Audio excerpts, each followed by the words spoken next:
Big O Show. This is the Big O Show. This is the Big O Show.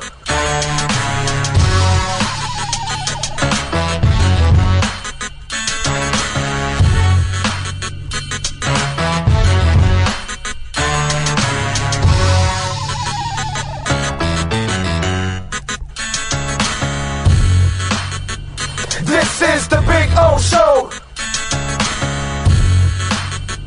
This is the Big O Show.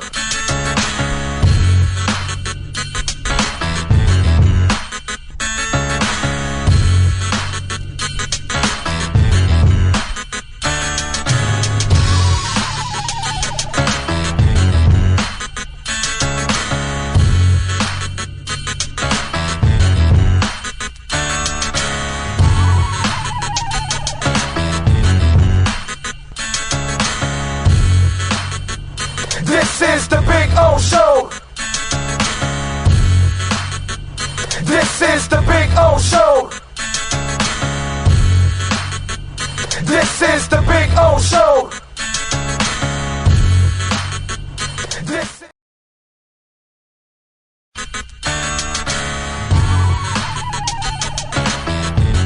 So here's the putting green.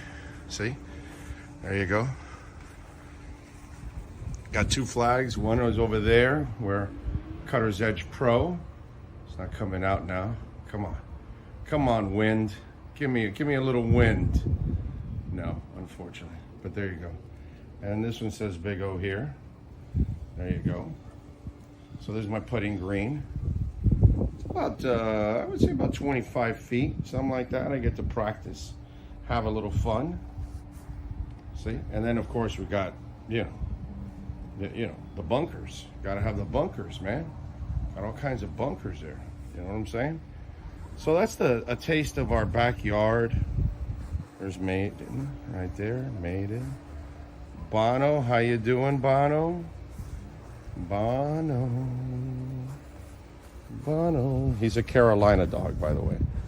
These dogs are amazing. Their temperaments are awesome. But there is the Sylvester Palm, which is just beautiful. All right, call my guys, Will and Mike at Cutter's Edge Pro. They will take care of you. Dogs are not included, okay? Can't include the dogs. Those are mine. But the exceptional work, oh, baby. Oh, baby. Yes. Make your home an oasis. CuttersEdgePro.com. Go to their Instagram page, by the way, so you can see a lot of the before and after work that they do. And it is exceptional, baby. This thing's been on here for about 9 months. No grass growing through it or anything like that. Right, Bono? Huh? Bono!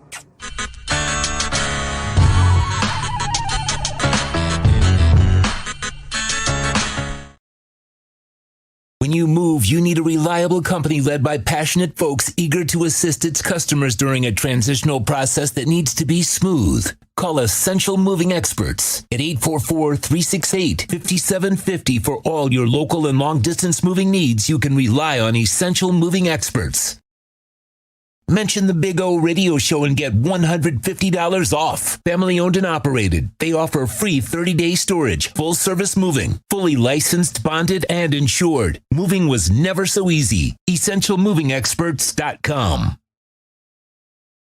For over 16 years, EJDConstruction.com has provided South Florida residents quality craftsmanship, accurate project management, and exceptional service. That's why EJDConstruction.com is an A-rated member of Angie's List and the Better Business Bureau. When you're looking for the right custom home builder for additions or home remodeling, please call my friend Eric at 305-433-4843. That's 305-433-4843 for EJDConstruction.com.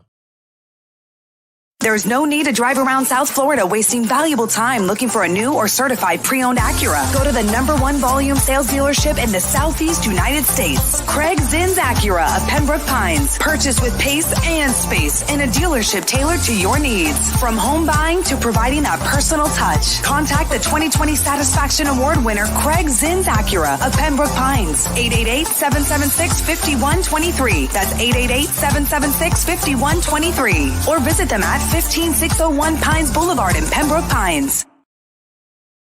Oh, I think I know what this is. Houston, we have a package. Hello? No matter where you are, the Sloman Shield home security system guards your home. With next-gen perimeter protection, 24/7 monitoring, and interior motion sensing. And right now, get a free Sloman Shield security system and doorbell camera, all professionally installed, for free. Shield your world, the Sloman Shield.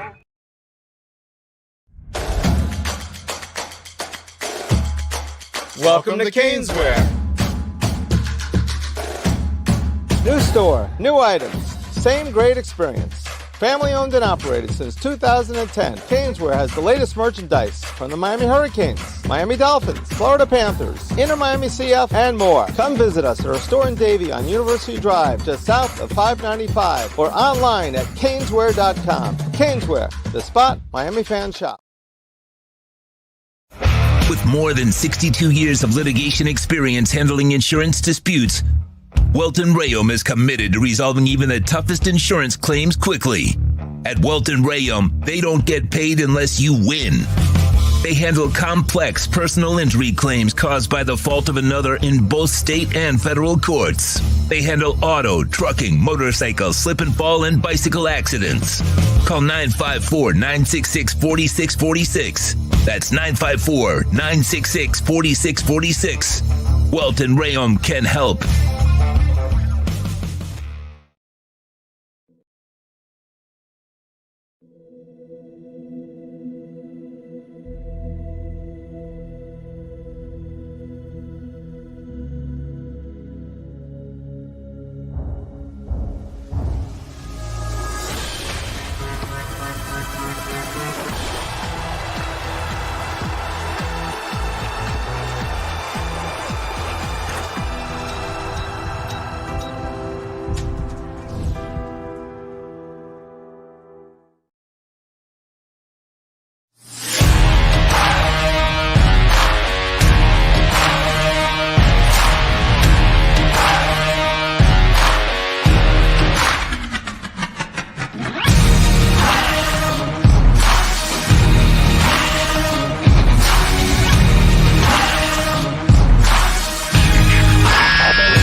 Statements or beliefs expressed on the following program by the host, guests, or callers are not necessarily the opinions of FantasyXS.com, Media Group Inc. ownership, management, sponsors, or website. When it comes to South Florida sports teams, very few in the media have witnessed, lived, and covered it like the Big O. Let's start the program dedicated to your favorite South Florida teams with a passion that's unmatched. The Big O Radio Show is on. Here's the Big O.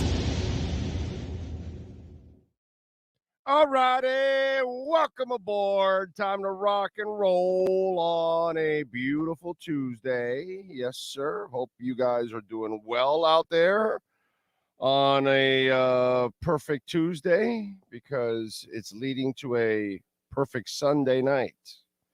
At least that's what I'm hoping for. I'm hoping for that.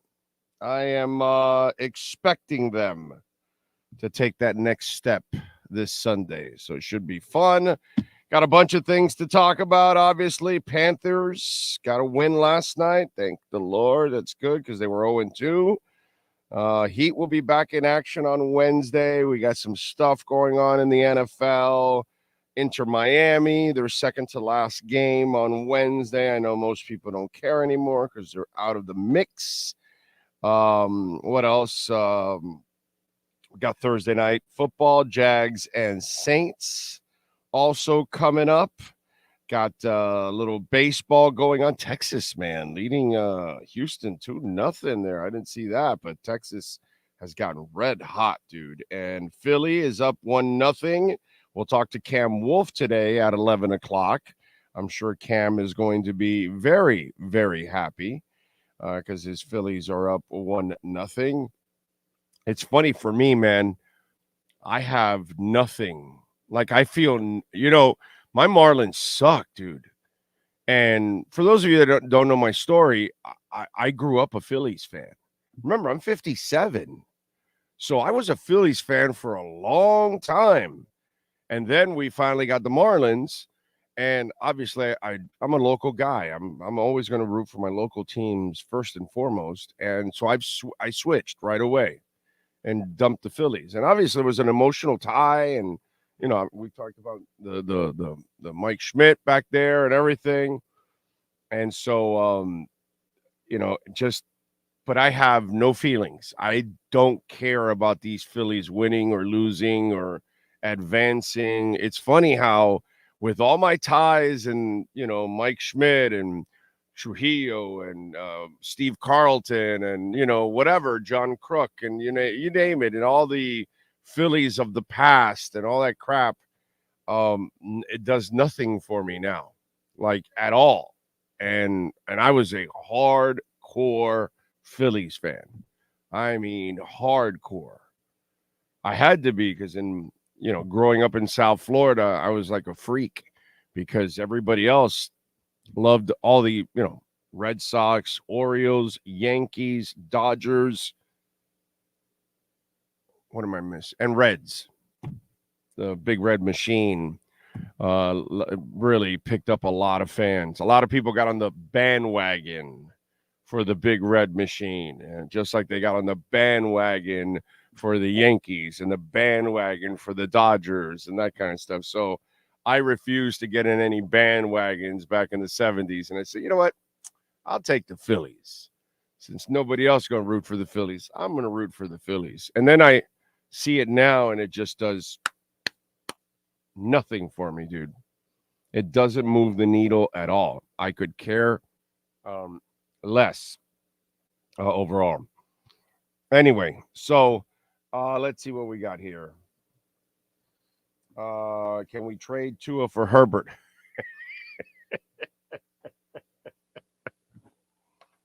I guess some of you watched it last night, huh?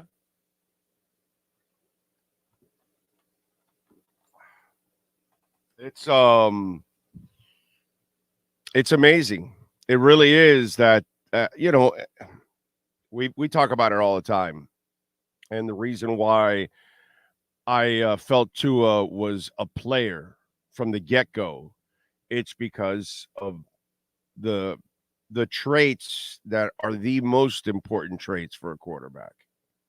And unfortunately, the untrained eye, the novice, the general fan, they just look at arm strength, they just look at size, and they just look at an athlete. And then all of a sudden they think that that's a quarterback, and it's just not. There's got to be intelligence, there's got to be anticipatory skills, there's got to be accuracy, there has to be things, ball placement. You have to be able to do things. If you don't have those traits and you only have the other ones, you don't really end up becoming a great quarterback. You just don't, And Justin Herbert, by the way, I don't look at him like Tannehill. Let's get that shit straight, okay? He's better than Tannehill, way better than Tannehill. My problem with Justin Herbert, and as it's always been this way since I saw him at Oregon, and I keep giving everybody the same example for the last couple of years, okay? You want the same player, but wired differently? Trevor Lawrence. That's what I tell everybody. I go, Trevor Lawrence is just like this guy. He's big, he's athletic, he's fast, all that, but there's a difference. Trevor Lawrence is a tough son of a bitch. Trevor Lawrence plays with fire and anger and just like desperation. He plays with a desire to win. Watch Herbert. Dude, he's like a California surfer boy. He's just hanging around. Yeah, let's go. Okay. And I don't see any fire. Tom Brady was a mother effer. Dan Marino's a mother effer. Drew Brees was as intense as it gets. Don't look at his stature. Look at the player himself, how he carried himself. There was an intensity to Drew Brees. You know what I mean? I'm not a Phillip Rivers guy, but he played with fire and desire. Just watch Justin Herbert. He's a phenomenal, a beautiful athlete. I know all of that. I see it. I'm not stupid. I just see things differently than some of the general fans and general media. Like, I'm sure I don't know, because I wasn't Thursdays and Fridays is when I run into Joe because I'm in the car. So I don't know how he was treating his boy Justin Herbert today. I'm sure he wasn't bragging too much about Justin Herbert, but guys like that fall in love with the athletic ability. And there's a lot more to that than to being a great quarterback. And Trevor Lawrence has it way more than Justin Herbert. I don't care about the Tua comparisons. I'm not worried. That I won that argument a long freaking time ago, okay? I won that argument from day one, even if it didn't look like that, because I knew what Tua was, and I know what Justin Herbert is. Until proven otherwise, I know what Justin Herbert is. He's an athletic Jeff George. Jeff George played with no fire. Jeff George was just a phenomenal talent. Now, Herbert is an even better athlete, but they both have relatively the same kind of arm. It's a howitzer. I get it, bro. I get it. He can throw it anywhere he wants. And by the way, he wasn't accurate yesterday in key moments. Shocker. Interception. Overthrown. Shocker. Because, it's like, in a way, I look at him like a big wuss. If you want me to just kind of break it down for Justin Herbert, just like Jeff George, a big wuss. There are certain quarterbacks, Drew Bledsoe, there are certain quarterbacks that have come through this league that I look at them and I look at their makeup, right? And then I see the guy and I go, okay, this guy can get rattled. Yeah, no, I don't like this guy. This guy, yeah, I don't give a shit. I don't care that Jim Everett has talent. It doesn't matter to me, bro. Jim Everett's gonna F it up. No, don't matter to me. Yeah, I know Drew Bledsoe can throw the ball. Pressure his ass. No, I know Jeff George, bro. I know Jeff George is one of the 5 best arms I've ever seen. Pressure his punk ass. Oh, yeah, I know Justin Herbert. Yeah. No, big, strong, can throw it. Pressure his ass. Get around him. You understand? It's kind of like I've been around for a while, and I kind of see things, and I see people, and I see their makeups, and it has, and like I said, there's a lot more to being a quarterback. A lot more. By the way, Sean, did you see that Sports Center tweet that they put out there that it was like Justin Herbert was crying? Was he really crying after the game? Like, go to Sports Center. Last night, they put out a tweet, and it had Justin Herbert. I retweeted it, but I took the video from it. But go to Sports Center itself, and they tweeted out last night a video that has Justin Herbert crying off the field. Now, I asked, is this real? Because, why would Sports Center put it out there? You know what I'm saying? And if it wasn't real, and would they do an AI thing to kind of fake it? And I just was wondering. So I want you to see it off of the Sports Center Twitter thing. And what does it look like to you? Is what because I don't know. It was kind of odd. It was like, I think, where were they playing at? They were playing in the Rams. The Chargers in LA. I believe it was a filter put on there that made it look like, because they're showing the big screen scoreboard, and then it has Joey Bosa also crying. Then it shows Brandon Staley with the cry face. But why would Sports Center? Like, I get it if it's a goof type of outlet, but Sports Center to do that? Well, no, but they were playing it in the Chargers stadium on the big board. The Chargers were playing it. They recorded it live, and then they put it up, or whoever recorded it, and then Sports Center put it up from there. They were playing it in the stadium. Okay, so then, so Justin Herbert was literally crying yesterday? I believe it's a filter that they put on their faces. Why would their own stadium and their own people do that to their own players? That doesn't make sense. Doesn't make sense. You know what? I'm going to bring this one up because I just want you to see what I'm talking about. Because, no, you can bring it up. It's just it's odd. Everything about it is odd. Because the one that's got Joey Bosa with the crying face, the guy beside him is laughing and smiling.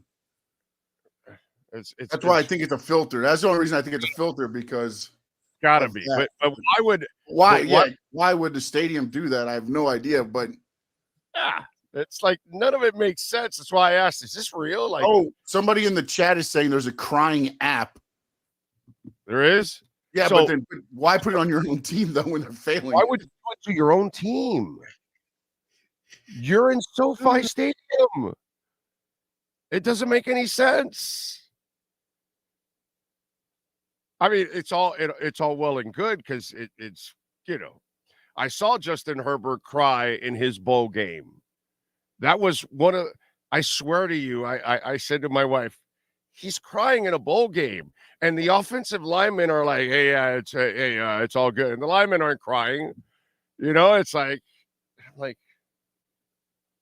I don't buy the kid. I'm sorry. So until I start seeing grit moments, until I start seeing comeback moments that are like memorable, that mean something, that, something, dude. I have not seen anything from that guy. He just wows with a couple throws and all that kind of stuff because, he's a phenomenal talent. But, boy, do they make excuses for his ass. I mean, they make excuses. Like, there was no excuses for Tua. I'm the only one telling everybody in the first 2 years, yo. It's the coach. It's the people around him. It's not Tua the problem. See, look at this. This is SoFi. This is SoFi.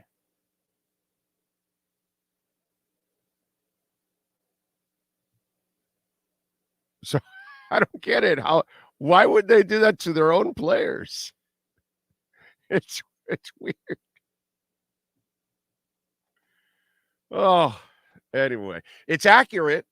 It's what I think of Justin anyway. Like I gave you the examples. Anybody that's older, and I mentioned to you Jim Everett and Jeff George and Drew Bledsoe, and then I put Justin Herbert. I think some of you that are older, you're going to go, son of a bitch. Yeah. They're all kind of like the same dude. Yeah. It just is what it is, man. That's why I kept laughing at the people that kept picking on Tua. I'm like, you didn't watch that motherfucker at Tampa at Alabama? You didn't see what he was doing over there? Like, you didn't watch his passes? Like, you didn't actually, because it's the lazy thing. Remember how I tell you how people repeat something stupid and well, he has great talent around him. Yes, so did Montana. Doesn't mean Montana's not great. So am I supposed to say that, Steve Walsh wasn't a great college quarterback because he had great talent around him? No, dude, he was super freaking clutch. He was a great, great college quarterback. I'm going to take away from Steve Walsh because he had talent around him. No, doggy. No. I'm not doing that. No. I saw him at Florida State.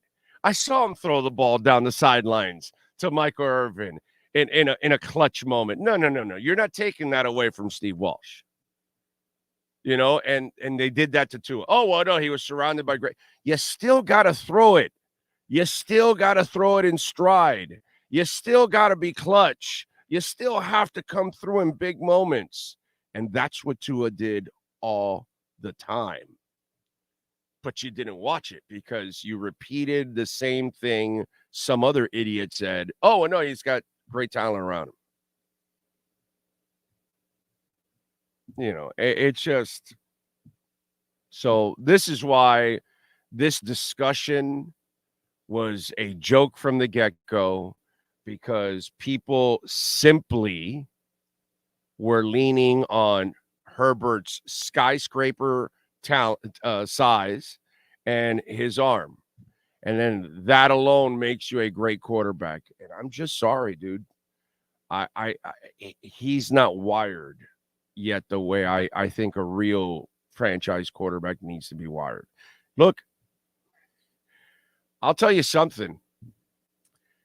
I've never believed in Ryan Tannehill because mechanically, I don't think he could ever get it done. The accuracy on a consistent basis, and then his brain gets scattered in heated moments, in key moments.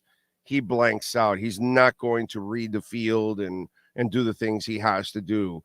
Unlike Tua, who is unwavered in any moment of any point in any game. You might beat him like any quarterback that you straight up beat him, but you're not going to make him fold. That's not going to happen. Okay? Marino might lose a game. You're not going to make him fold. Montana might lose a game. You're not going to make him fold. Okay? Mahomes might lose a game, but you're not going to make him fold. That kind of stuff. But you look at this situation, he's just not wired that way. And when you watch some of these guys in just key moments, they're the ones that are kind of eating this up. This guy kind of just goes through the motions, just like Jim Everett, just like Drew Bledsoe, just like Jeff George. They're all kind of the same dude. It's just one of those deals, man. And because of the stature, that's why we had this imbalance of an argument, and we had so many people, oh, we should have taken Herbert. Oh, we should have taken Herbert. And now, how many of you are left that really want Herbert over Tua? And by the way, let's go into another subject that was like Tua driven in a way today.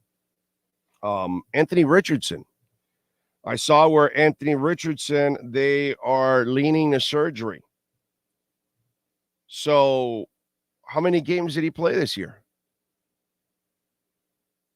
Played a couple games. He's going to end up missing what, Sean? 13, 14 games this year? Right? So has Tua missed 13, 14 games yet? Not yet, right? In 1 year, Anthony Richardson's missed more games than Tua. In 1 year.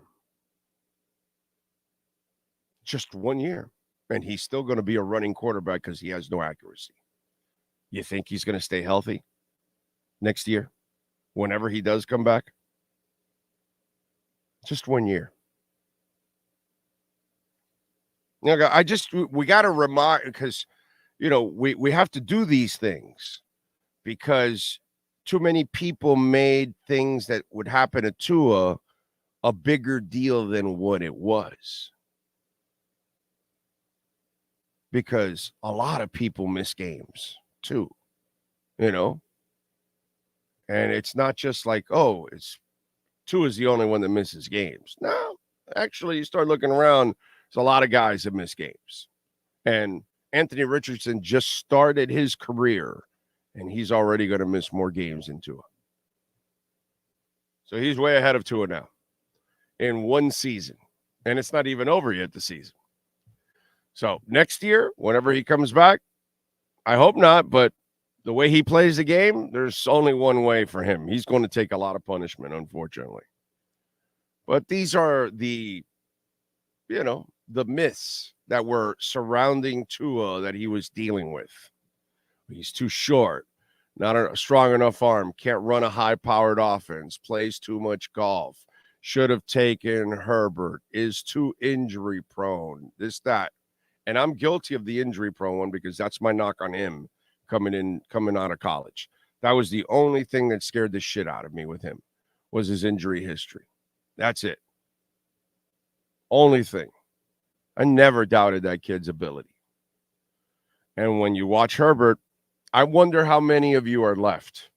Because by now, if you still want Herbert over Tua, it's like, wow, dude. Really? Prescott, I tweeted out at the beginning of this game. Let me find the tweet. Okay, I'm gonna find the tweet because the tweet was like, I don't know, on target, like dead on. I'm gonna show you the tweet I put out at the beginning of this game. Okay, because it shows you also my lack of respect for Dak Prescott too, by the way, because I'm not a Dak Prescott guy. I'm sorry. I'm just I'm not the guy that believes in that dude. So let's see here. Where are we at? And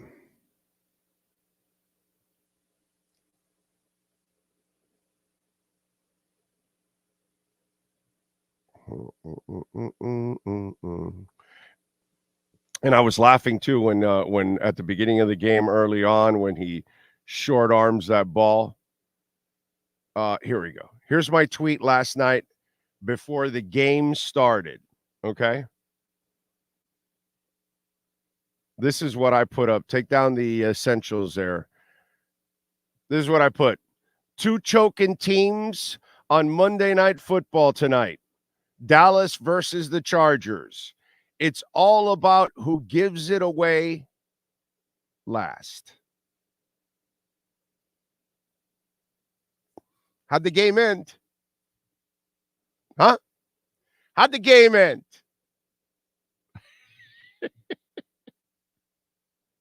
So if it wasn't a Herbert interception, it would have been a Dak interception. I mean, this is 8:21 p.m. This is at the beginning of the game. You got 2 quarterbacks that are so predictable. It's not even funny. 2 choking teams that are so predictable that you cannot put either one in a clutch moment because they're not led by clutch people. So it's basically who was the clown that was going to screw it up last at the end. And last night, Herbert happened to have the bozo's nose on. That's all. They play this game 10 times, and Dak Prescott wears the red nose 5 times, and Herbert wears it 5 times. There's no difference here. There's nothing here, bro. This is who they are. So that was my tweet last night for that. And tell me that is not like that's as perfect as it gets right there, describing the kind of game that you're going to watch. My wife was sitting there watching with me, and she goes, "This is terrible. Do you have to watch this?" And I go, "Well, it's show material." So, because Herbert is always show material, and I'm not a Dak guy. So it's remember a couple weeks ago. Well, Dallas is a test for the Dolphins. I'm like, no, they're not. Dallas is not a test. I know they have a nice defense. I know they have a really good defense. I get that. But Dak Prescott and the Dallas Cowboys are never any kind of a measuring stick for anybody. You know, the Dallas Cowboys are kind of like the Dolphins. They are trying to get over that threshold that they'd never get over, the one that they got over in the 90s. They never get over that threshold. That's what I'm hoping the Dolphins do. Anyway, True Fin Fan, thank you to start it all off with the super chat in any way we could trade for Tua for Herbert. That was funny. Beer Noob, thank you, sir, for the love on the super chat. Justin Sherbert is soft and melts under pressure. Nice. Very nice, Beer Noob. Very nice. Let's see. Yeah, Rivers was also overrated, but at least I give Rivers that he played with some, like he wanted to play with some fire.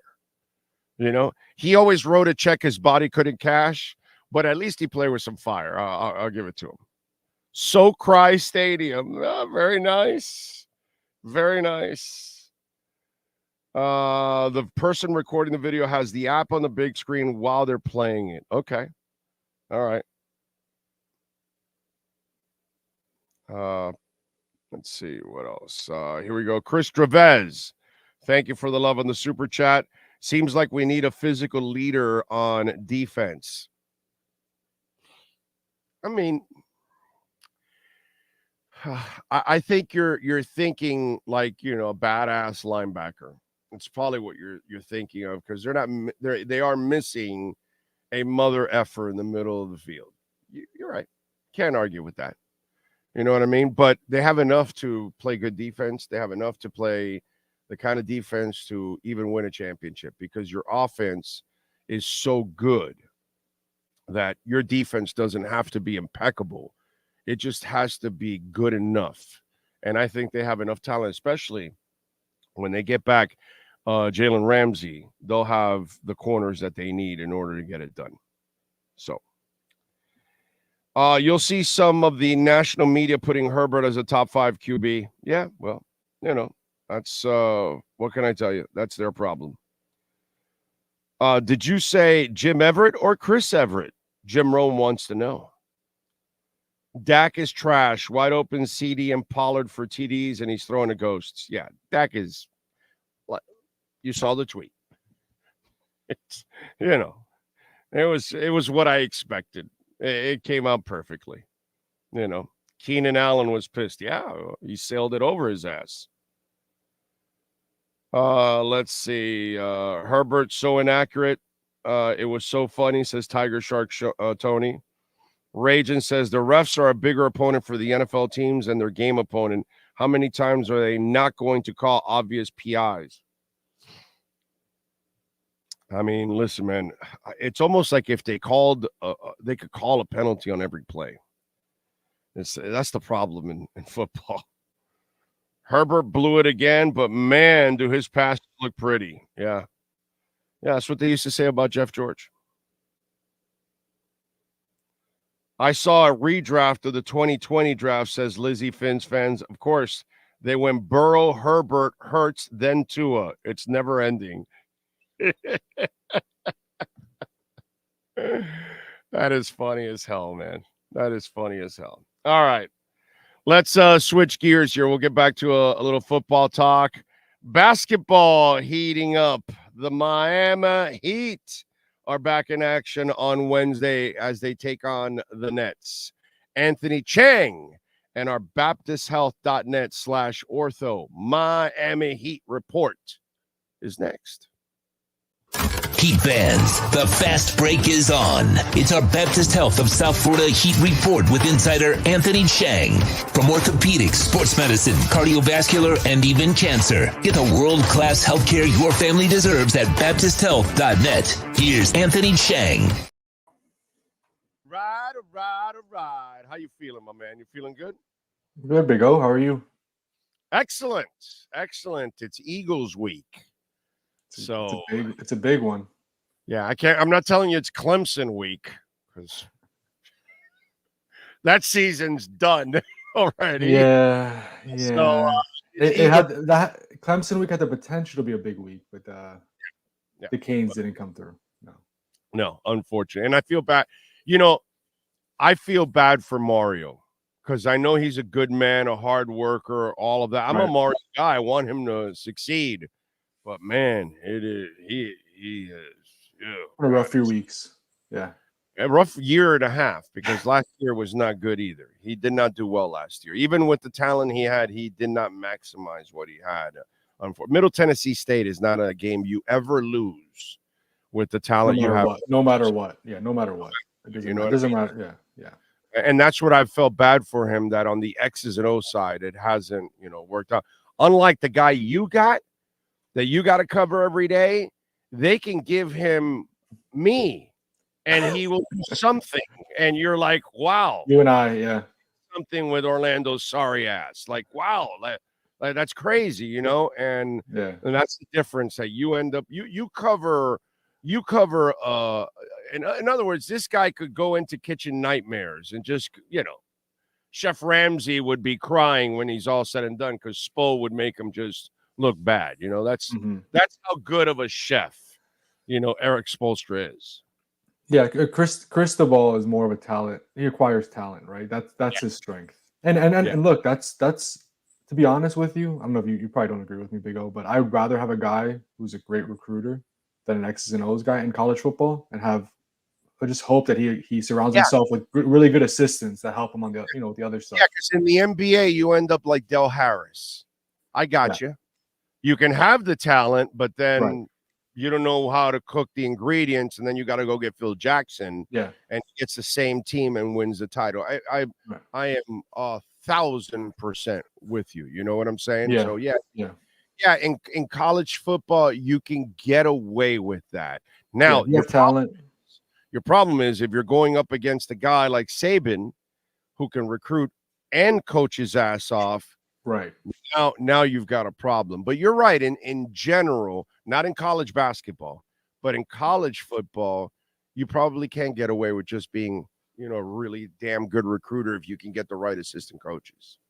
Yeah. So I still think, look, Miami fans are impatient. Look, I grew up a Hurricanes fan. I know what it's like. I want to see them be back as well. But it's going to take time. Like, I know people want to hear that, and there's no excuse for losing Middle Tennessee State. But this is always going to be a 4-year thing. You can't just expect the team to change in 2 years. Like, I know it's different now with NIL and all that, but still, it's going to take some time for Mario to get his guys in there. So yes, unfortunately, the season looked like it was going in the right direction. The last 2 weeks have been a step backward, but I still think Mario will get this program on track eventually. We got drunk on that Texas A&M Kool-Aid. That's the problem. Yeah, that's the problem. It was a tease. It was a big tease, unfortunately. And that seems like it happens every year. Maybe not a Texas A&M win, but a win like that early in the year, and Hurricane fans start to get excited, and then they crash back down to earth after a loss to Virginia or Georgia Tech or something like that. Ghost of RC Chokum, and we bought into it because they just because you're a little young. Texas A&M used to have a coach called RC Slocum. Yeah, I remember him. Yeah, right. And I used to call him RC Chokum. Dude, every time Texas A&M was in a big game with Slocum, it was a Chokum. Yeah. You know what I mean? So I would call him RC Chokum. And so RC Chokum's spirit is still in there, and we got to understand we beat Texas A&M. That's the choking ghost is still there. That's really not. That's like when they told me a couple of weeks ago, well, the Dolphins still have a couple other real hard tests, and they told me the Cowboys won. I go, come on, bro. When are the Cowboys a measuring stick for anybody that you provide? Right. Right. So, and looking back on it, Texas is a good program, but they're not even ranked right now. So it's like, what can you really take away from that? We learned our lesson. When you beat Texas A&M, you haven't arrived, bro. It's a win. That's it. It's a good win, but yeah. Jamal Cain. So when are they starting him?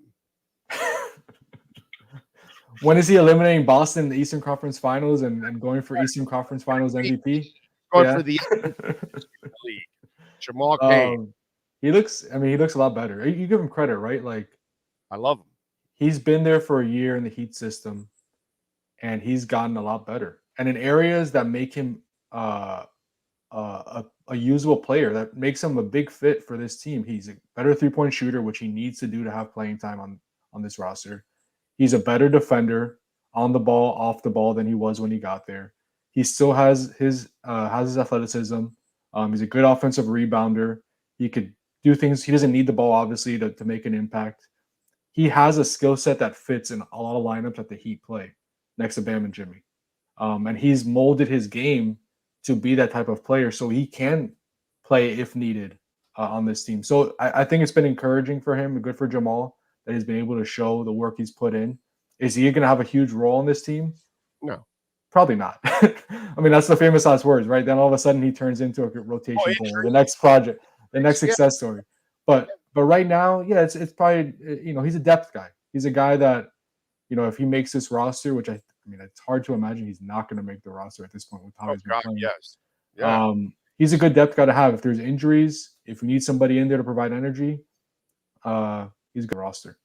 And as Ira pointed out too, he's versatile. He's doing He's everything. versatile. Yeah. So you got a jack of all trades. Yeah. Plus, I love that he's fearless, bro. That's what I love the most about Jamal Cain. You can tell that guy attacks everything, bro. Everything. And let me give you a prediction on the Miami Heat. Okay. They are going to be a better team than they were last year. They will have a better record than last year. They will have a much better standing than last year. They're going to be a much better team. Now, do they get to the finals again? That's where this prediction's a little bit hairy. Yeah. Okay. Because let's face it, they barely made the playoffs last year and then they got hot. You know what I'm saying?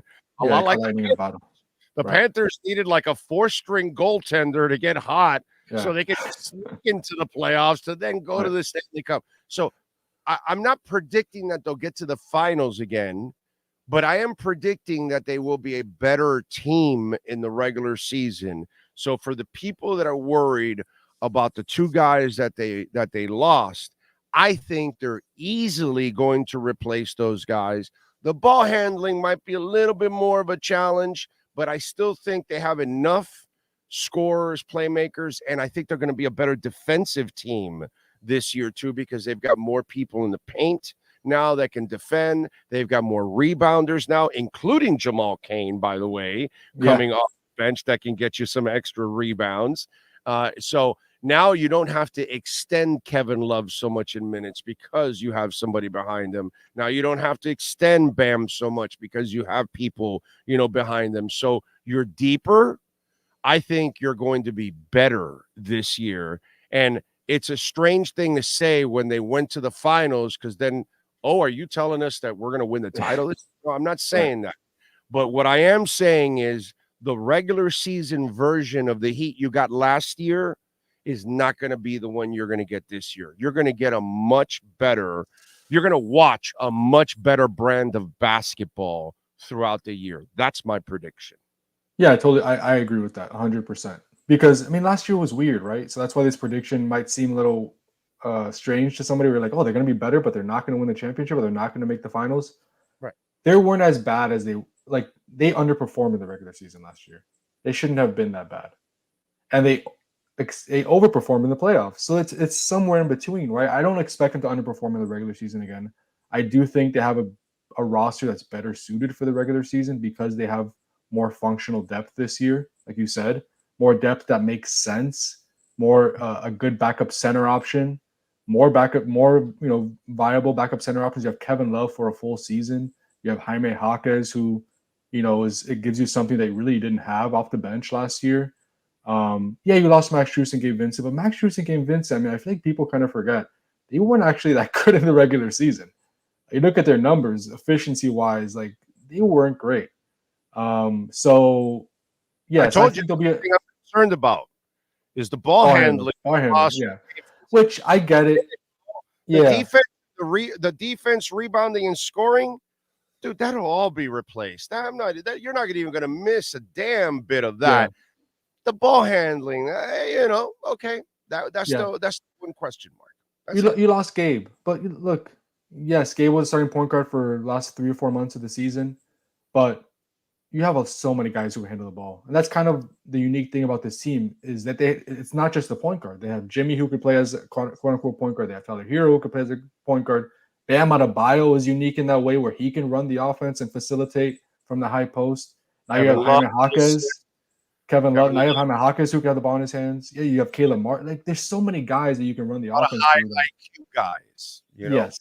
Yeah. So, and versatile guys, which is what Eric Spoelstra likes, guys that could play different roles, different positions. So I think that's going to be something to watch. Who's going to play point guard? How is Kyle Lowry going to start? How are they going to handle that? But I don't think it's as big of an issue as people are making out to be because they have so many guys who can do it. Yeah. And so that's what I would tell the Heat fan that while it was a really frustrating year last year during the regular season, right. I think we're going to have an enjoyable, barring injury, of course, which of course that's the big thing. That's the big, yeah, right. That's everybody's, and that's every team. Yeah, that's every team. But barring the injuries, from what I'm watching in the preseason, I love what I'm watching, dude. I love the depth now that I'm watching, and I know he loves to kind of pare it down when he gets to the playoffs. But this gives him an opportunity to have a fresher team when he gets to the playoffs too, because I think he has the deepest roster he's had in a few years now. And so I think he's going to be able to kind of play with this a little bit. And because of the rules, by the way, maybe Jimmy can't miss 20 games. He can only miss 12. And so if you have him for 8 more, that's going to add some victories too, because that also ended up costing you some victories and costing you seeding spots because he missed so many games. Yeah, and you have so many different styles you could play, which I think is going to be a strength of this team as well. Like, I think they'll have a fixed starting lineup for the most part, but Eric Spoelstra has done this in the past, and he can do that with this roster of like kind of changing the rotation based on the opponent because he has so many different ways he could go. He could play small with Caleb power forward. I know you don't love that, but still they could. They could play big. They could play big with Kevin Love at power forward, or even Thomas Bryant and Bam because Thomas Bryant can shoot threes. They have so many different styles they could play with this roster. Again, as long as they stay healthy, like you said, that's been the big last year. One of the big reasons they underperformed in the regular season is they had the most missed games due to injury in the NBA. Yeah.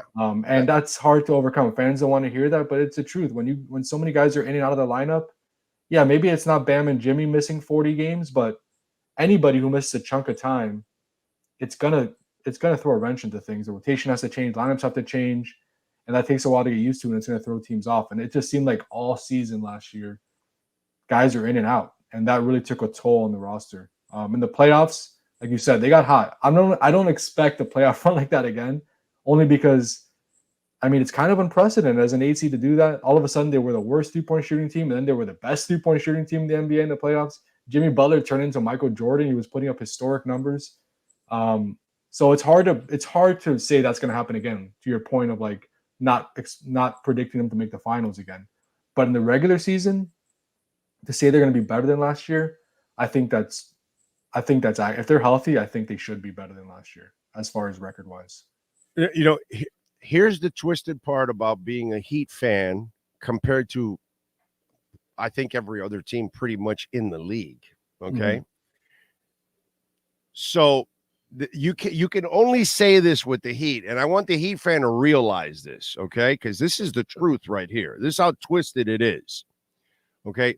You go and look at this roster right now, and you look at the talent just like you did last year and the year before and the year before that and the year before that. And you look at the talent, you go, yeah, no, those guys aren't going to the finals. Yeah, you're not winning the title. You're not going to the finals. You're not going to the Eastern Conference. But this is the only franchise in the NBA that you could say, wait a minute, bro. Don't do that here. It's not that simple. Yeah. Guy there? No. Don't say that. And that's the thing about being a Heat fan. It's a jack in the box. We really don't know what we're getting. You know what I mean? And so if you put a label on them right away, you made a huge mistake already at this point, where you can do that practically with every other team in the NBA. Any team that doesn't have a championship roster or a conference finals roster, you can look at them and say, yeah, there's no shot, and they probably won't get there. But with the Heat, they're probably the only team that their roster doesn't look like it belongs in the conference or in the NBA finals, yet don't count them out. And that's kind of the beauty of being a Heat fan, because what are you going to do? 5 years in a row, you're going to deny it? Right. Yeah. Stupid, at this point. And so that's what I like about what this season holds. And that's why I'm a little excited about it, because as I'm watching the preseason, I'm watching a really deep team, dude. Yeah, they're a good team. They're a good team. Yeah, man. and it's like you said, it's not just a blind fan, like you like to call it, right? It's we've seen proof of it. We've seen proof the last 4 years of, oh, this team, they're not as good as Boston, Milwaukee this year. They're third, fourth seed, maybe on Philly, Boston, Milwaukee, and all of a sudden they're in the NBA Finals, or they're in the Eastern Conference Finals in Game 7. So we've seen it. This group the last 4 years has proven they're one of the best teams in the East. As long as Bam, Jimmy, and Spo, that trios together, and the Heat get the pieces around them, whether it's Caleb Martin, Max Strus, and Gabe Vincent last year, they developed those guys. They're going to have a chance. Again, you and I maybe aren't predicting them to win a championship. No. Do I expect them to put themselves in position to at least compete to make a deep playoff run? Sure, because they've done it the last 4 years. It'd be stupid of me to say, oh no, they're not going to be good this year. They're going to be a one and done team in the first round. They'll be done. How could I say that based on what they've done the last 4 years? Right. So I think it's the track record, and I think people underestimate just how good Jimmy Butler is in the playoffs. All of a sudden, he turns into a top 5 player in the league. Bam Adebayo, his impact on both ends, and then the role players around them, especially this year, they have more than ever. They always seem to produce, and by the playoffs, they always seem to kind of feel comfortable in their roles and know their roles, and you see that in the with this team and what they do in the playoffs.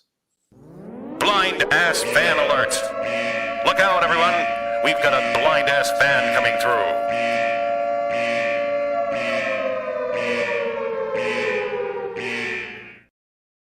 There you go. See, I like that. Yeah, we don't. You're producing. That's Sean. That's Sean, of course, with the blind ass fan alert. But no blind ass. That's why I told you. I like this team more than last year's team. And so I know I have the best coach in the NBA coaching those guys. So, sky's the limit. You can go out and surprise anybody. I wouldn't be surprised if it's Miami and Milwaukee in the conference finals. And all of a sudden the storylines come right to a head where he could have been on that team and now that team is facing him and eliminate him, to go to the finals. And so I wouldn't put it past them, and that's the beauty of being a Heat fan, is that you legitimately have a shot. Yeah, and the fun thing is, again, the Heat are in the underdog role, quote unquote, because nobody really expects them to get back there. That's right. So anything they do is going to be a surprise again, because Boston, Milwaukee are seen as the clear-cut favorites in the East. Cleveland even has better odds to win the East. People, Philly, who knows with them, but they're kind of in that tier with the Heat, according to the national media. So anything the Heat does in the playoffs is going to be a surprise again, even though they were in the NBA Finals last year and they returned basically the entire roster except for 2 guys. Yep. All right, what do you got going on in the Herald so folks can check you out, my friend? Yeah, so posted 2 things yesterday. One on Tyler Hero. He's obviously had a really good preseason. Scored 30 points on Sunday night. He's looking to be more efficient this year, and that's a natural evolution of a player entering his 5th season. He's going to be more efficient. The game slows down for him a little bit. So he talked about kind of the evolution of his game. And then 2, I've been getting a lot of questions about how the new CBA is going to impact how the Heat can build their roster. Not only this season, additions they can make this season with trades and buyout guys, but even moving into next season.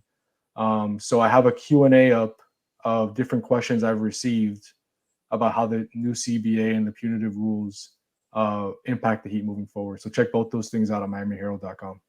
I almost feel like it's sadly, it's almost like if you don't have to make any moves in the next couple of years and kind of get back on track to having your picks on a consistent basis, then maybe you could start to have some leverage that you need to make moves and all of that. Then again, that'll be past the Jimmy Butler era and all that too. You know what I mean? But it's just, it's kind of like they've put themselves in this position over the last few years where they mishandled their picks and trades, and then they're tied up in cap wise with certain salaries, and it's just they've made it so much harder on themselves. In other words, in order to try to land that star and all those kind of things, the last, I don't know, 7-8 years or something like. It's been really a tough situation. And they were too loose with their picks, put it that way. Yeah, a few years ago, yes. They're starting to get their picks back, right? Like, because they haven't made, we've talked about, they haven't really made a trade in a while. So those picks are starting to become available again. And who knows? I'm not going to ever rule anything out, but it does seem, based on like how much their hands are going to be tied with these new rules and what we've seen the last couple of years where they haven't been able to make the big trade because not many teams like the assets they're offering. It seems like the Jimmy Butler era, this is it, right? I just don't, it's going to be Tyler, Bam, and Jimmy, see how far they go. I just, it's hard to envision them adding that next star before Jimmy's prime is over. So again, can't rule anything out. You never know. But because of all the variables, it just seems like this is the team in the Jimmy Butler era, and we'll see what happens. Follow him on Twitter and Anthony_Chang. Anthony, as always, appreciate you, my brother. We'll catch up later on in the week. Thanks, Big O. Have a good day. You got it. There you go, Anthony Chang. And when we talk about Baptist Health, I love Baptist Health, man. I got a facility right close to us. When I had the issue with my heart and my chest was getting tight and all that, that's where I went, right there. Right next to us, we have a one of the, it's not like brand new, but it's pretty close, right off of 95th and 162nd, the West Kendall location for Baptist. And depends on where you live. If you're in Boynton Beach, we've got an East and a West Bethesda. If you're down in the Keys, we've got in Marathon Key on Fisherman's Community. We've got one in Homestead. We've got one in Tavernier Key, Mariners Hospital, out in Doral.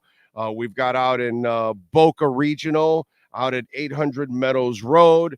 Got a new location where Hard Rock Stadium is at. BaptistHealth.net/ortho. Use that QR code right there, folks. Whether it's been my heart condition, whether it was my wife's jaw, daughter's finger, daughter being born, colonoscopy for me, colonoscopy for the wife. I mean, BaptistHealth.net has been there for our family all the way through, folks, through our entire lives, pretty much. Baptist Health Orthopedic Care, led by renowned Chief Medical Executive John Uribe, combines its resources of experienced physicians and leading-edge treatments and technology to provide advanced orthopedic foot and ankle and trauma joint replacement, spine, hand, and sports medicine care. Visit BaptistHealth.net/ortho for more information. The Baptist Health of South Florida Miami Heat Report with Anthony Chang is brought to you by Baptist Health of South Florida. From orthopedics, sports medicine, cardiovascular, and even cancer. Get the world-class healthcare your family deserves at BaptistHealth.net. All right. I see Bitcoin is up almost 1%. It's over 28,000 still, and it's at 28,000, almost 500. It's amazing. Yesterday, there was a report that an ETF was going to be approved, and Bitcoin shot up to 29,000. I think it got close to 30. And then it came back down into the 28, 29 area and stayed right in the halfway through 28.3, 28.5. It's been bouncing around. And it shows that there's a whole bunch of money waiting for the ETFs. A couple billion came in like right away. And the part I don't understand is, if you're waiting to get in and waiting for the ETFs to be approved, because, when Fidelity and ARK Investments and BlackRock and all these type of huge companies, T. Rowe Price, all of them get their ETFs approved, immediately they have to start buying Bitcoin. They'll be buying billions in Bitcoin. In order to run all their ETFs, they have to own billions. But legally, since they're using the investors' money, they can't start buying it yet. So the institutions haven't started buying it because officially the ETFs have not been approved. So what I think happened yesterday was rich people, bless you all out there that you've got the money, but the people that got millions in the bank and they can play with it, they saw Bitcoin at 27 something. They saw the ETF, they follow it like I do, and they go, oh, this thing's going to blow up. Let me throw a couple million in there. And they threw 10, 15, 30 million, 100 million, because, to them, it's like you and me investing $20, $50, right? And if it went up to like 30, they already made some money and they could sell out or whatever. And then some of them probably pulled it out when they found out that it wasn't really the ETF being approved yet. So this is my question. For those people that are super comfortable, why aren't you in already? Why didn't you do what I did and buy it at 16.5 and at 17 and at 18 and 20 and 22 and 24? Instead, you're going to wait till it's approved, and then it's going to skyrocket to 40, 50,000, and you're going to be buying it at a more expensive price? That doesn't make sense. And the ETFs are already coming because the SEC is not going to challenge it. So to me, I think that's what happened yesterday. Some big times bulls went in there and threw some money in right away because they were going to make some easy money. And they're already making a little money off of it, but it's just kind of odd. Like, you have the money. Why don't you just get in and wait? Like the rest of us, like, be patient. It's coming. It's inevitable. These ETFs, that's it. Gensler and company can't stop it anymore. So they're all going to be approved. And man, Bitcoin is going to soar even before the halving. So it's just kind of odd, man. So, but it was fun yesterday to watch that. That was cool. Because you could tell once those ETFs are approved, whoo, man, it is going to be a blast. Let's see. Dennis says, I agree, Tua is better, but Herbert is no wuss. The man played with a broken ribs and has a broken finger right now, played through it. Well, watch him, bro. Watch him. Just watch him. Just watch his body language, watch him, and then watch Trevor Lawrence. And you tell me who sells out more.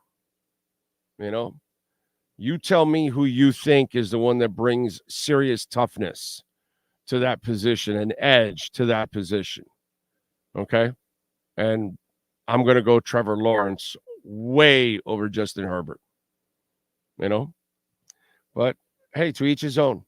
We all see it differently. Hero has to stay healthy or I'm done with him. I'm expecting him to be a compliment to Jimmy. Time to see if he's serious this time. Well, man of 1,005 holds, we can't do anything about fragility. So when somebody's body can't hold up, it's hard, Now, maybe, the diving last year, that was like freakish, but he's also got to be smart. It's kind of like Tua. Okay, I'm Tyler Hero. I get injured all the time. Let me not do stupid shit that could put me at risk because I get injured a lot. I'm Tua Tagovailoa. Let me not put shoulders into people. Let me not hold on to the ball for 5 seconds. You know what? Let's start throwing the ball away and throwing it to the floor and moving on to the next play. You watch Tua, right? Now what he's doing. And Tyler Hero, watch what Tua's doing, my brother. Because obviously your body doesn't hold up. So don't do things that put your body at risk, like diving for a loose ball in the first quarter. Okay? Is it 5 seconds left in the finals and you're diving for? Yeah. Game's tied. You got to get that ball. Okay. Do whatever it takes. Risk everything. But if it's not everything on the line, then you got to make a business decision, Tyler. Tua, you got to make a business decision, please. I begged him last year to make business decisions. And now he's finally making those, the ones that quarterbacks make all the time, like Marino did. Same thing. Tyler Hero has to do some of that too, because some of his injuries have been kind of freakish.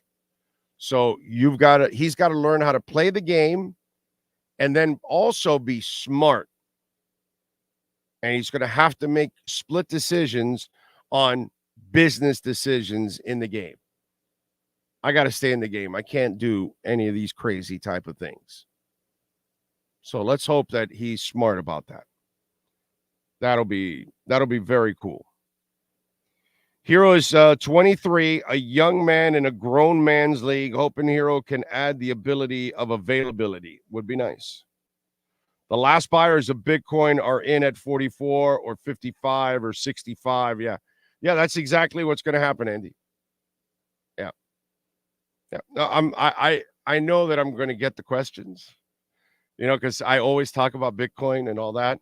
So I know that once it pumps, right, and it starts really moving, you're going to get the people that are going to chime in on the chat board. They're going to pop into the show. They haven't been listening for a while. Hey, Bitcoin's at 60. Should I get in now?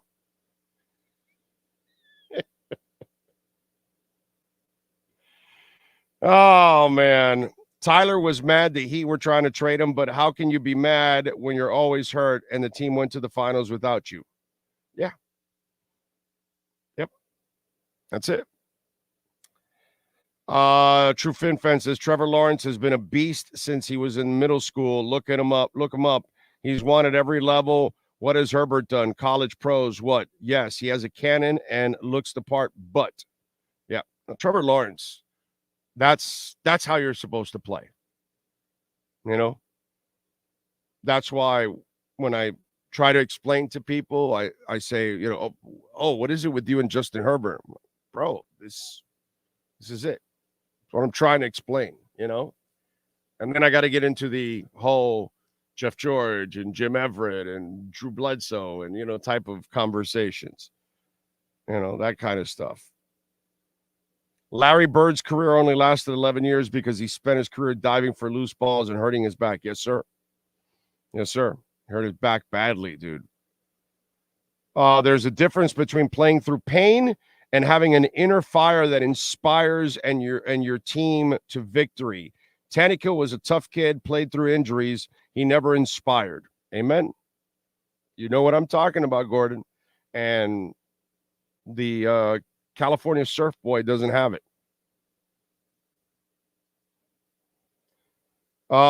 Sorry you have to answer this. Again, where do I buy Bitcoin? I just need one site to keep it simple to start. Go to crypto.com, download the app, connect your bank card to it, and buy it. Okay? Now, after you do that, I want you to get a Trezor wallet, a Tangem wallet.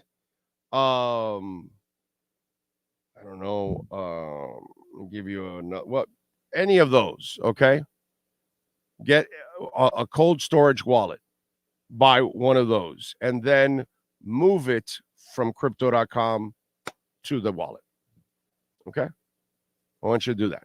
But crypto.com is pretty safe. They haven't had any issues.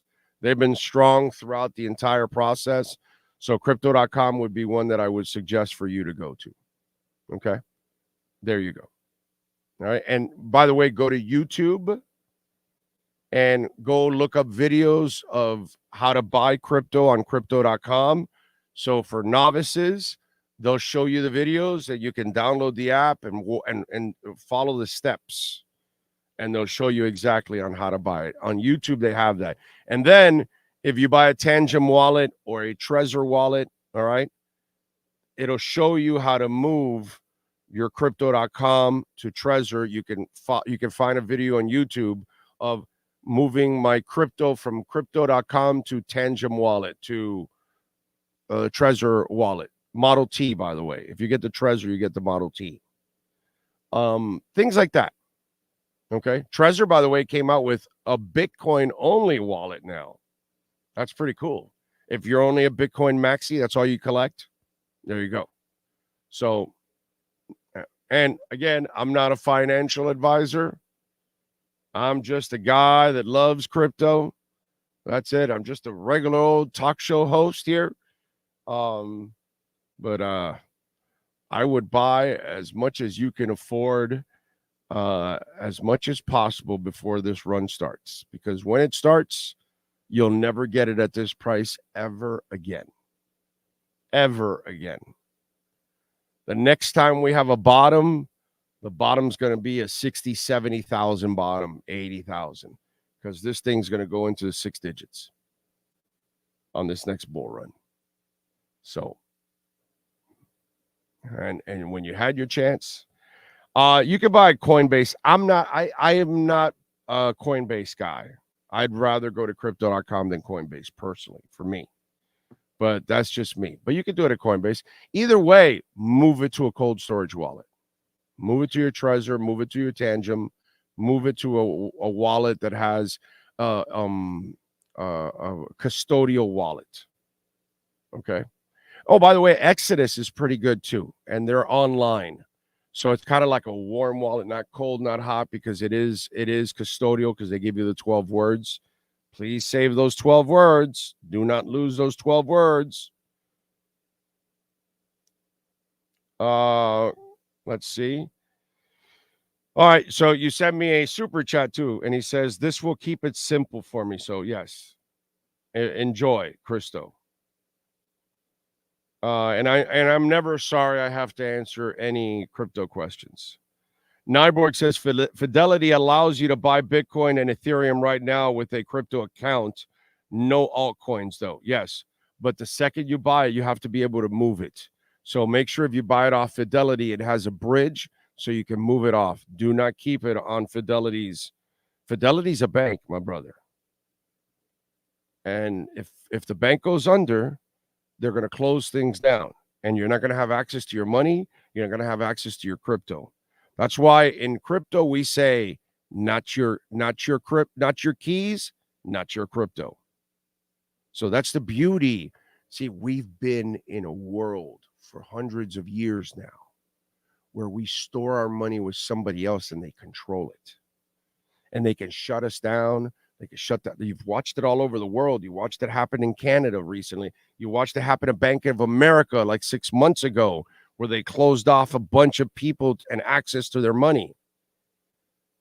The world is changing. Banks are being eliminated. You will be your own bank. You will have control. The banking fees that they've been killing us with are going to go by the wayside. The way things have been done, the system that we have been living in has been milking us of all kinds of money. And what crypto does, it eliminates all of that. It cleans it completely. Instead of you wiring money to somebody you love across the world, and it has to go from your local bank to an international bank to then their bank, and then everybody's charging you a wire transfer. You're going to go right from your phone to the person you're sending, and it's over for pennies. The world is changing. Eventually, all of you will get educated. You will understand. You will not be intimidated anymore. You will dominate. You will feel comfortable with it. But right now, it scares the shit out of you. Like it scared the shit out of me 3 years ago when I got into it. And I'm like, what the hell is this? And then when you start to understand it, then when you start to figure it out, you're going to go, wow, this is where we're going. It's the only way. And then you'll feel like I do, But for now, you have so many that are uninformed, uneducated. That's what they're doing with everybody else. They're just filling them with, stuff that doesn't work. Let's see. I guess Cam didn't pop in. Let me see. He was supposed to be at 11. No message. We got Manny at 11:30, so I think we're going to have to push Cam back. If they get their ass beat by 20, you could call them whatever you want. If they lose a tight game without Armstead, Williams, Ramsey, a chain, X is hurt, I'm not calling them frauds, just me, though. A close game, you can't call them frauds, but if they do get routed, yeah. Yeah, you can't. What happened 2 weeks ago cannot happen on Sunday night against the Eagles. You got to play a hell of a game. It's time. Got to do it, man. Interesting.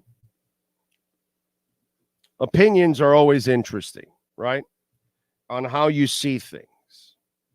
And Pro Football Talk today, and I don't know if it's because, Florio has slammed Tua for so long that now maybe he sees it and he says, let me try to make up for all the slamming and slander of Tua. But Mike Florio put out the Pro Football Talks Week 7 power rankings, and the Dolphins are number 1. They jump from number 4 to number 1. It says Miami has the offense Kansas City used to have. The Chiefs are number 2. They're winning, but something is off, they say. Number 3 is the Lions, Super Bowl contenders, ? Number 4 is the 49ers, constant physicality eventually takes a toll.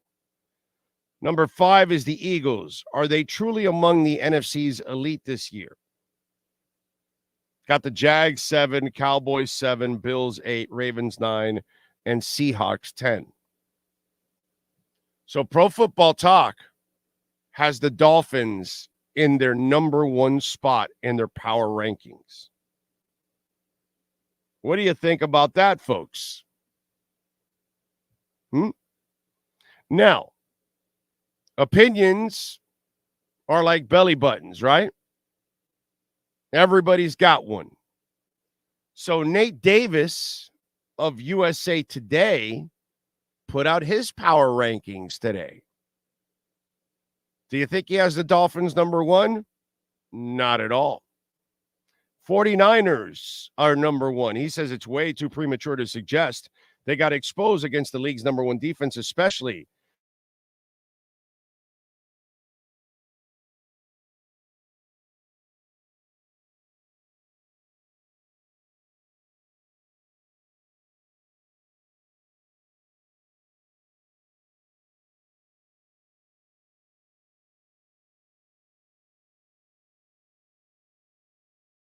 make them 6-1 for the first time in the Super Bowl era since 1966. The Chiefs are 3 in his poll. It says, including postseason, Patrick Mahomes has now started 100 NFL games, won 80 of them. Crazy, 15% of career victories, or 12, have come against Denver, a team that will be back in Kansas City's crosshairs in Week 8. Number 4, not the Dolphins, the Eagles, team the Dolphins face this week. Time to find something out about a team that largely tightropes its way to 5-0, but Philly couldn't hang in the Jets' mosh pit. Next must try and keep pace with Miami's track team. Maybe breaking out the Kelly Green for Sunday Night Football will have desired effect, though. Dolphins? Nope, not number 5. The Bills are number 5. Trust issues are becoming evident for a team that's won 3 laughers, including a runaway with the Fins, but had trouble waking up in its other 3 contests. New England should pose little problem in Week 7, but then Buffalo will be under primetime microscope for 3 in a row. The Dolphins are 6. So USA Today looks at them as the 6th best, and PFT's got them at number 1. How good, really, is this offense? The numbers, individually, collectively, have it tracking to be among the best in league history. In fact, Miami's O is averaging better than 100 yards, more than the second-ranked Eagles. But dates with Philly and KC's defenses in 2 of the next 3 weeks should provide a litmus test. like the one Miami failed in Buffalo in week 4.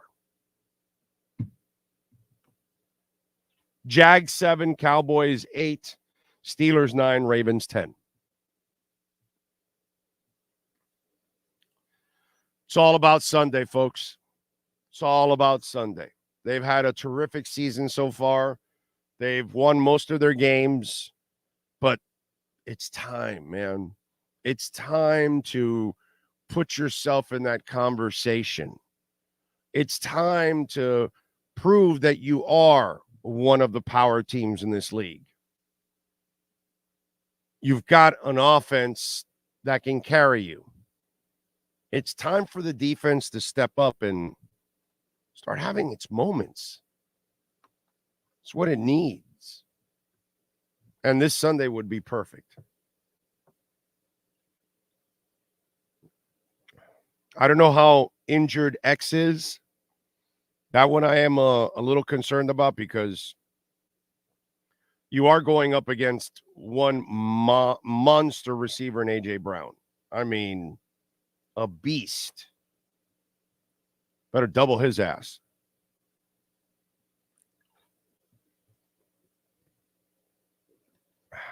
Big O, did you notice a double standard with Allen being out only a couple of plays when he hit? Yeah, he came out and at one play, I think it was only pretty much, or two. And he ran right back on the field. Yeah, it reminded me of the whole Bridgewater thing. And yeah, it was I don't know. It just, those are things that the league is so inconsistent with all that stuff. That's the problem with that. Let's get to our 3A Graphics sports calendar. Why don't we? Let's do that. Last night, the Cowboys, they beat the Chargers 20-17. Dallas improved to 4-2. The choking Chargers dropped to 2-3. Dak Prescott, 272 and a touchdown. Justin Herbert, 227, 2 touchdowns, and that beautiful interception to end the game.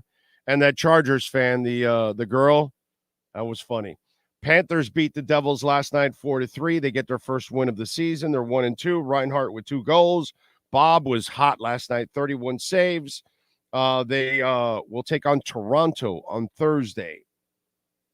And what is it? The Emirates Bank Arena. I'm remembering. Wednesday, the Heat, they're back in action, hosting the Nets, 7:30 at the Kaseya Center. Wednesday, Inter Miami Drive Pink Stadium will host Charlotte. And Thursday, we got a little Thursday night football, Jags and Saints. Saints are favored by 3. The over and under is 39. And on Sunday at 8:20, it is the Dolphins and the Eagles. Our pregame show will start off at 6:20. Okay? So we got that going on. That is our 3A Graphics sports calendar. And please call Alan Blanco, 786-618-1443, custom printing and embroidery. They do amazing work, dude. We got some shirts that we're going to give away in our next appearance, so we'll have some fun with that. So if you want to win some Big O shirts, we should maybe give one away here on the show also. Should have some fun with that. Maybe on Twitter, too. Maybe that's what we should do, also on Twitter. So we should do. So I do not like it. Take the target off the Dolphins in the power rankings. Prefer being under the radar as underdogs more so. Well, it's not so bad, dude. You know what I'm saying, Giovanni? Because one publication has them at 6. Another one has them at 1. In the end, the Dolphins offense has already got everybody's attention. It doesn't matter where they go. That defense and that team wants to stop that offense. Probably doesn't want to face them, but does want to stop them because it's very prideful if you're able to stop them. You know what I'm saying? Big O, does Cam Smith play if X can't go? Don't know. Can't answer that. I'd love to tell you, but they haven't even started the practice week yet. That starts tomorrow. I don't know where X is. I don't know how injured he is. Didn't he finish the game, Sean? He didn't leave the game, right? If I'm correct, X finished the game. So No, they pulled him. oh, they did towards the end. Oh, yeah, that's right. In the fourth quarter when they started bringing in the backups. That's right. Yes. That's right. But But take your phone real quick, too. Sorry. okay. They pulled him, but that was the backup deal. Maybe he's, injured, but not that injured that he can't play. Okay. Got it. And Yeah, I got that. Okay. I'm gonna send you another one right now. Okay. So I don't know where Cam is. Obviously, dude, Cam's not ready to play yet. He's just not. That's why they brought him in when they brought him in last week at the end of the game, just to get some playing time. The game was over, all that kind of stuff. We can't hurry up the process. As much as you want to see your first round pick play, a second round pick play, he's just not ready yet. You know what I'm saying?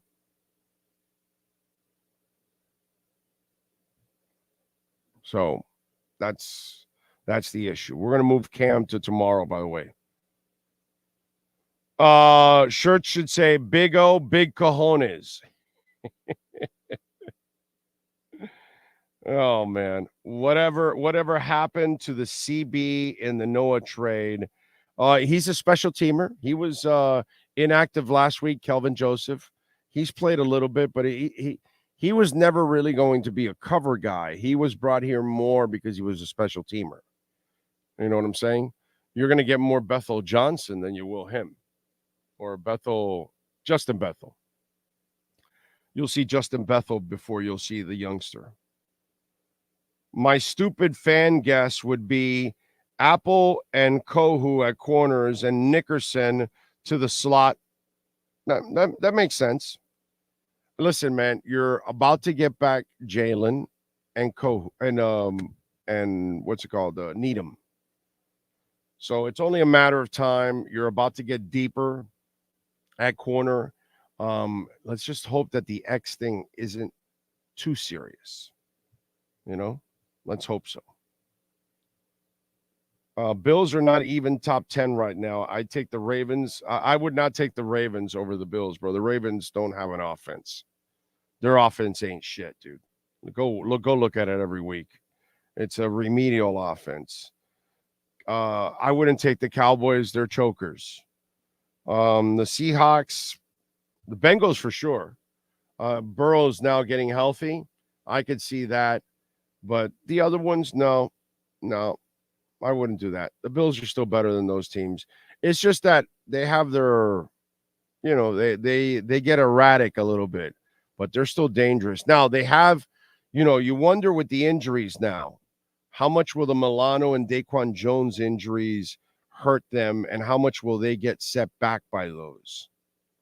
That's also very key to their existence at this point in time. Big O, did you see the guy on Twitter tweeting anyone can tell me who gets the girl at 3? I think I saw something like that, but I have no idea what that is. I think I saw something like that, but I'm not sure what that is. And I didn't pay attention to it, but I did see it in passing. I have no idea what it's about. So I don't know, but I did see something like that. I don't know what the whole thing behind it is. The season is so long now, we don't really know who's good or not yet. When we get into November, we'll start to get an idea. Maybe. Big O, just for fun, I checked for hotel rooms in Vegas for the Super Bowl weekend. Sold out everywhere already, aside from some lesser desirable Airbnb options. Going to be scary time in Sin City. Not for me and Sean. So I got our place early, bro. I'm not screwing around. I got the car and I got the place, and I'm not screwing around because I know if the Dolphins make it or when the Dolphins make it, then everybody wants. It's kind of like Bitcoin. They're not getting in at 16 and at 25 and 28. No, they're going to wait till like the run starts and it's in the 50s and the 70s. Oh, hey, maybe I should get in now. Okay, you'll double your money at 100 and 140. But if you got in at 16 and at 20, you could have 5 times your money by the time you get to 100. But whatever. What do I know? It's not a. So, same thing. I knew I had to get my place early because it's Vegas. Out of all places, who doesn't want to go to Vegas? And especially for the Super Bowl. Are you kidding me? God. I hope the Dolphins make it. It's going to be, outside of my daughter being born and marrying my wife, greatest week of my life. Greatest week of my life will be week in Vegas with the Dolphins in the Super Bowl. That's I can't think of a more perfect scenario, to be quite honest. So, yeah, we are locked and loaded. I am not missing from covering that game. When Safed Dean comes on, tell him to stop cutting off people in the Hard Rock parking lot. LOL. Okay, you got it. Razzle Dazzle Crypto is in. Big O, hear me out. Buddy has to take his shot during the game, not after.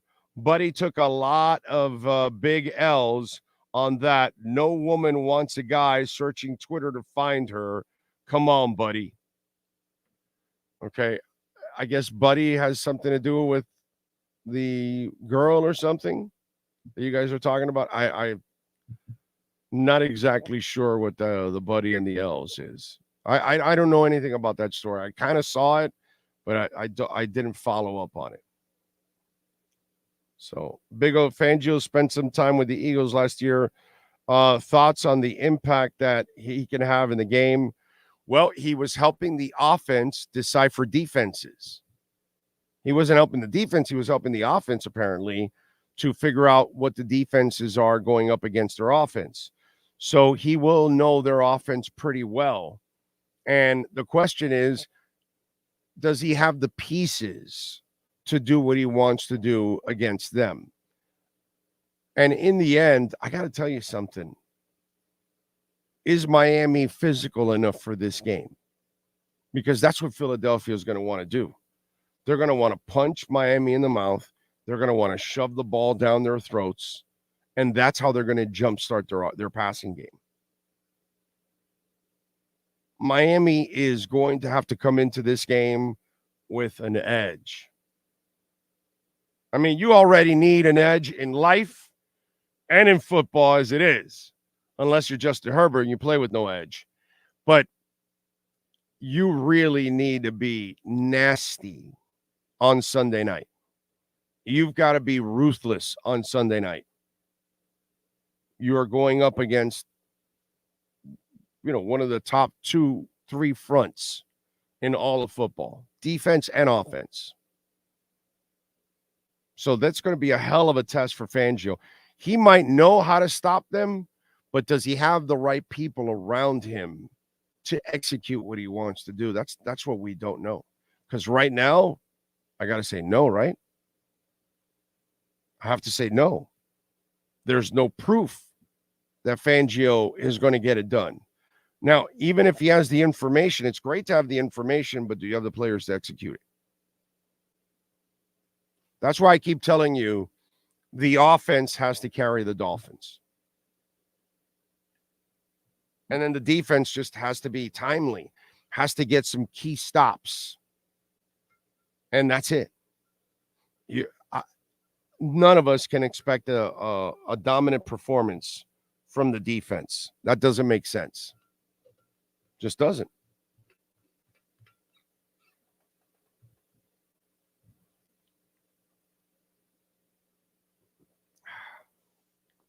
Big O Herbert with another game, losing it. Yes, sir. We talked a lot about it at the beginning. We had our fun with it. You can check it out, my man. Let's see. You're a great man, Big O. For me, it would be bigger than having my 3 kids and my marriage. She's watching the show, by the way. Ha, just kidding, babe.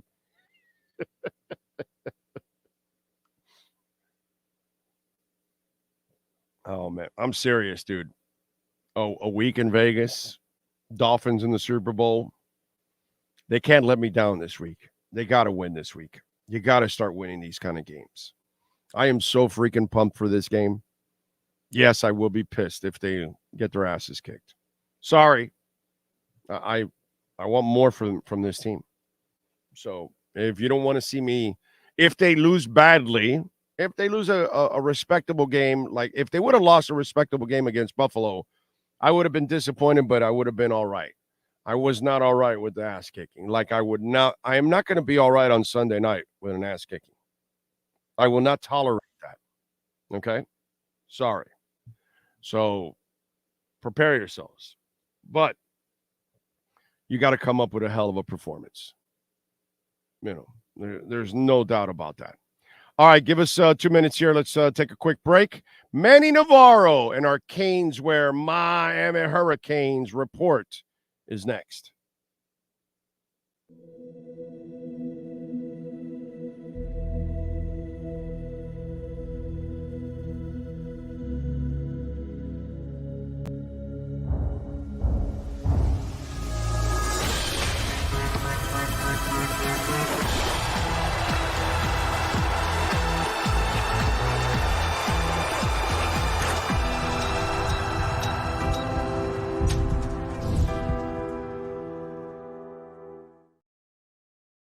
The viewpoint statements or beliefs expressed on the following program by the host, guests, or callers are not necessarily the opinions of FantasyXS.com, Media Group Inc. ownership, management, sponsors, or website.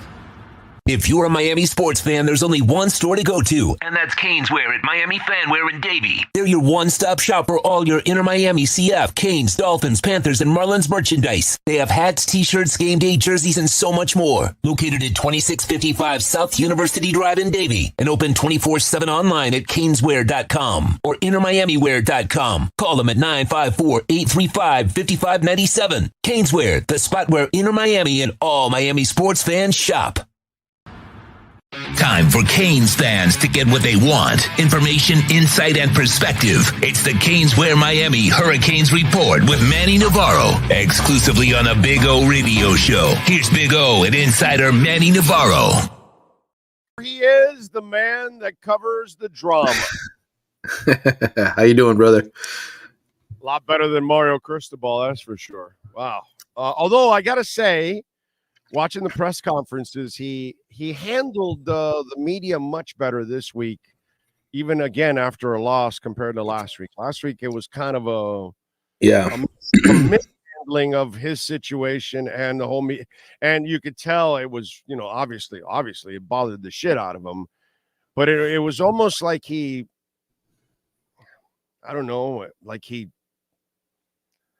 was more used to dealing with it this week or something. I don't know, but he handled it better.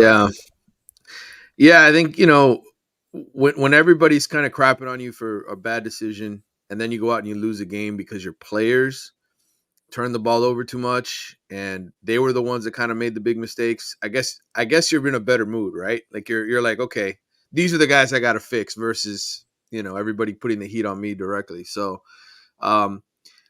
I don't know. I think overall, man, I think what I felt after that game was what I heard in the preseason, which was, and again, nobody on the team said this, is just the people around the team were saying, hey, 8-4 would be a great year for this team, right? In a bounce back year.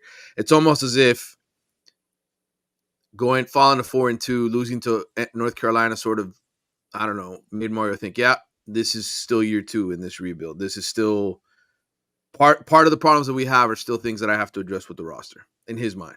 And so right. I think it put him in a place where almost accepting of, hey, we lost to a team we probably should have lost to.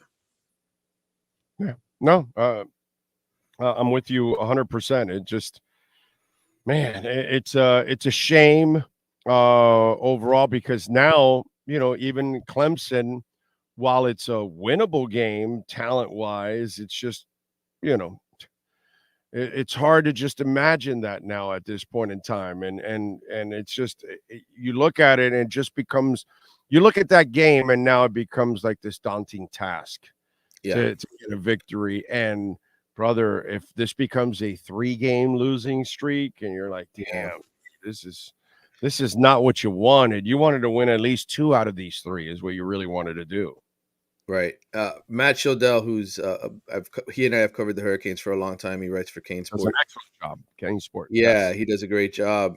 He came up with the stat today, and I didn't realize this till I read his story. But 12 out of the last 17 years, this team has had a 3-game losing skid. 12 out of the last 17 years, they've lost 3 games in a row at one point during a season. So that's pretty remarkable. And I guess when we talk about, what happens to this program, right? Like how one loss always leads to another. They never really recover.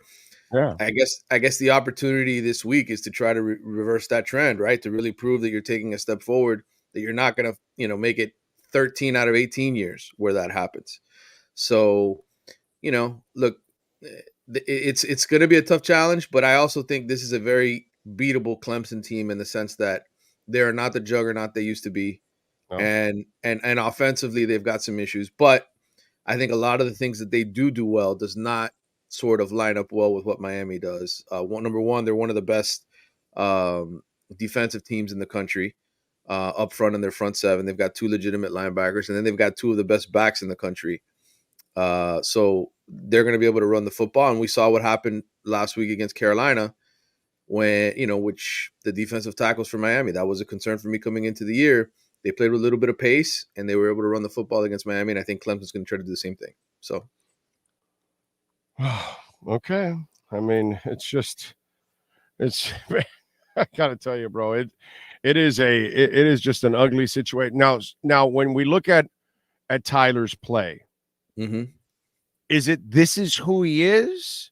Because the inconsistencies at times are kind of frustrating. So what do you attribute the inconsistencies to? Is it him not knowing the offense yet? Is it players not running the right routes? Is it it's not the offensive line, because I actually think the offensive line did a pretty good job overall. Right. So what is it about his inconsistencies at times? Well, what's interesting about this offense, and Shannon Dawson is, if you look at the numbers across the board, he's improved them across the board. Okay. Completion percentage is up 70% from 61% a year ago. I mean, all of the numbers have improved. So it's hard to knock him. But I guess the one thing I would criticize him a little bit on is it feels like this offense is entirely designed for Tyler simply to throw the football to the wide receivers and to specifically Xavier Restrepo. And you know this, when you become sort of one-dimensional where, the same 3 guys are getting the ball the whole game, it makes it a little easier for the defense to game plan for you. And the tight ends this season, I mean, this is incredible, but the tight ends this season for the University of Miami have 5 catches, brother. What tight ends? Exactly. They've got 5 catches. This is supposed to be tight end you. You think about Will Mallory, right? And getting drafted by the Colts. He's playing for the Colts now. Like, 5 catches was like an average game for him last year. Right. And so that part of the field isn't being utilized. The running backs out of the backfield are not being utilized in the passing game. And so it feels like why? I don't know. It's because the reads, maybe the play selection. I don't know. It's hard to explain. They can't catch. I don't think that's the case at all. I just think the way this offense is designed, right? Mm-hmm. Tyler's got 1 or 2 reads, get rid of the ball quickly, give it to your receiver in space. I don't think they're utilizing everything they should be utilizing. And maybe Elijah Arroyo coming back this week will change that for the tight end position, because he's played 6 snaps. He played 6 snaps against North Carolina. They've been bringing him back slowly from this knee injury. Maybe that changes this week against Clemson, but again, it's really hard to knock the offense, dude, like, because their numbers have improved across the board. They've just turned the ball over. And I think it's just been Tyler making a few mistakes here and there, forcing the ball. That's what it is. I'm not picking necessarily on Shannon. I'm picking on Tyler's inconsistencies at times, because there are moments where he gets on a roll and he's, putting together some nice passes. The one to George this past week, but then he gets some other, some throws that are like, yo, dude, what are you thinking?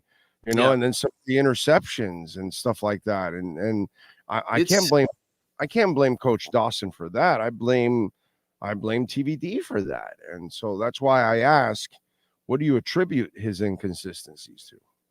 Yeah, I think part of it is he's looking in the same three places, as I said, and I think defenses are, they're picking up on his tendencies. It's easier to pick him off when you know where he's going with the ball every single time. I just think that is a big part of why he's having some of these struggles right now. I think if he was spreading the ball around a little bit more, defenses wouldn't be able to key on the same three guys, and maybe you throw fewer interceptions that way. That's all. Administration, have you talked to anybody above? What are their thoughts about how the ship is sailing? Well, I mean, listen, I talked to somebody after the game who'd made the road trip up there. And while there's certainly disappointment over the Georgia Tech loss and the way that ended, I think there's a lot of thinking of, hey, Mario's still building this thing from a roster perspective, that we still need more weapons, and losing to North Carolina, a team that is in year 5 under Mac Brown and has an elite quarterback. There's probably nothing to be ashamed of. You got beat by a good team that's legitimate, top 15 team in the country this year. So, are they happy necessarily? No, nobody wants to be 9-9 through their first 18 games. No coach does. But some of that is just last year's debacle. And I think Mario ultimately he's hired the right coaches. He's got the right people around the program. They just got to learn how to win. They got to learn how to win these games and not give them away. And once you get past that, should be 5-1 in my mind. Should be 5-1 this year. I think a lot of people at Miami feel that way. But the second half will tell the story. And I think as long as this team doesn't fall apart and continues to play hard for Mario, I think they should win 8 or 9 games. If it goes the other way, that's the bad sign. Where are they at injury-wise for this week? Well, Tyler, Susan Miller-Degnan, my colleague from the Herald, was at Miami yesterday for the press conference and saw Tyler, I guess, leaving the field with his leg wrapped. And so obviously that's not a good thing, right? But Mario, but the OC says he's all good, ready to go. Yeah. Listen, these quarterbacks. Oh, you've been around the NFL a long time. I mean, how often did you see Marino completely wrapped in ice and just from his body getting this shit smacked out of him? Like that. It takes 24, 48, 72 hours to recover from what people have described to playing an NFL game as running into your garage door 20 times in different positions. That's the kind of pain you're going to feel. Leave the coaches here on this because you will look like complete idiots by telling everybody, no, man. When the question was followed up in the press conference, Mario was like, hey, we told you he's fine, he's good to go. Next question. So it was like an after the fact type of thing. Like, hey guys, relax, you're overreacting. It's like, yo, guys, that's treatment. That's all that is. It's not an injury. It's football. Yeah, that's treatment. That's he kind was. Of the way made it sound that like he's not in any doubt for this week. He was limping a little bit as he took the field, though, and I think part of that is just again he took a lot of big hits in that game. So, and including one towards the sideline when he was running out, he kind of limped a little bit after that. So, but. Hopefully he's able to go like the coaches say. I think he will be. I mentioned Arroyo coming back. The guy I think Miami misses on defense quite a bit is Akeem Mesidor, and he's been out since the Texas A&M game. He's the one, guy who was banged up in that game that hasn't come back. He was in street clothes on the sideline. I didn't see him limping too much, but I think you wouldn't be traveling with the team if you were out for the season. So I think there's probably some hope for him to come back at some point. They're going to need him because he was, you put him together with Ruben Bain and now you got something, in terms of a pass rush and it just helps your overall depth on the defensive line. You're playing a legit guy versus having to, put in some guys that maybe shouldn't be in there. So I think that's a big one for Miami moving forward. Apparently I know, forget Mesidor. I know what you're missing, bro. Okay, because True Fin fans asking me to ask you about the guy you're really missing. Yeah. A guy by the name of Popo Aguirre. Yes. Apparently, he Yes. played Little League Baseball with his father, Raul Aguirre. So Yes. Yes. ask and nobody knows, but if Popo Aguirre is activated this week, Clemson's losing by like 100 points. I mean, so Correct. We got to tell us get Popo in the game. who is Popo Aguirre, please. Popo Aguirre is well, first of all, his dad and I played Little League ball together back in Miami Park many years ago. You also played Little League ball? Okay. So Yes, I played some football and baseball growing up at West Kendall and at Miami Park. One of my teammates at West Kendall, by the way, was DJ Zog from Power 96. That was one of my guys from back in the day. I played with Manny Crespo. I played with a few people that ended up making it places. So, but Popo Aguirre, his son, Popo, as his nickname is a freshman linebacker, and it was a 4-star recruit out of the state of Georgia, one of the best players in Georgia. And look, Miami's played a lot of linebackers this season. They've rotated a lot of guys. He's played a little bit, but he's certainly a big part of the future. And I think again, Mario had a monster recruiting class. I just think it's one of those deals where they've got older guys in there that are doing a decent job. CC, Kiko Mawigoa, Kiko Mawigoa, not CC. CC's the offensive lineman. Kiko. All right. Yeah, we got Popo, Kiko, we got Wesley Saints, we got all these guys in there, and but yeah, if he gets in the game, maybe it's a difference. Who knows? Every team needs a Popo and a Kiko on it. Every team. I mean, if your team doesn't have a Popo and a Kiko on it, and a CC on the offensive line, both of them. If you have a CC, then you should be winning lots of titles. You have that. That's damn sure. All right. Yep. What you got going on in the Athletics so folks can check it out? Yeah, I'm going to come out with my midseason report tomorrow for Miami, the team breakdown, filling out a couple categories there now. A freshman All-American midseason team. That'll be coming out tomorrow. I'm working with Max Olson on that. We'll have a new podcast. Well, we do have a new podcast out right now, the Wide Right Podcast, an episode that I recorded yesterday. What else do I have? I'm thinking of everything, and I'm racking my brain. Until Saturday, I'm going to do a Stars Matter podcast tomorrow, another recruiting podcast. That'll be out. And I have a story on the class of 2018, all the quarterbacks from 2018. There's been some good ones that are already in the NFL. There's like 9 or 10 of them that are in the NFL, but there's still, obviously, because of the extra COVID year, I think more than 40 guys of those quarterbacks, they're in their 6th year, they're still playing college football. So I have a whole story on that. So there's plenty to read. All of our national people have been doing great work, and Grace Rain and I will do our power rankings on Friday. There's ton of stuff to read in the Athletic. All right, I'm just waiting for that Popo Aguirre. Yeah, he's ready to go, man. His pops feature piece on Popo Aguirre. Yes, we got to do one, and I'll tell you, his dad was a heck of a ball player. Oh, really? So there you go. Yeah. So the apple didn't fall too far from the tree. Did not fall far from it. No. Good stuff. All right, follow him on Twitter at Manny_Navarro and catch his work there at The Athletic. Manny, as always, appreciate you, my brother. We will catch up later on in the week. Anytime, brother. Take care. I'll see you. Thank you, sir.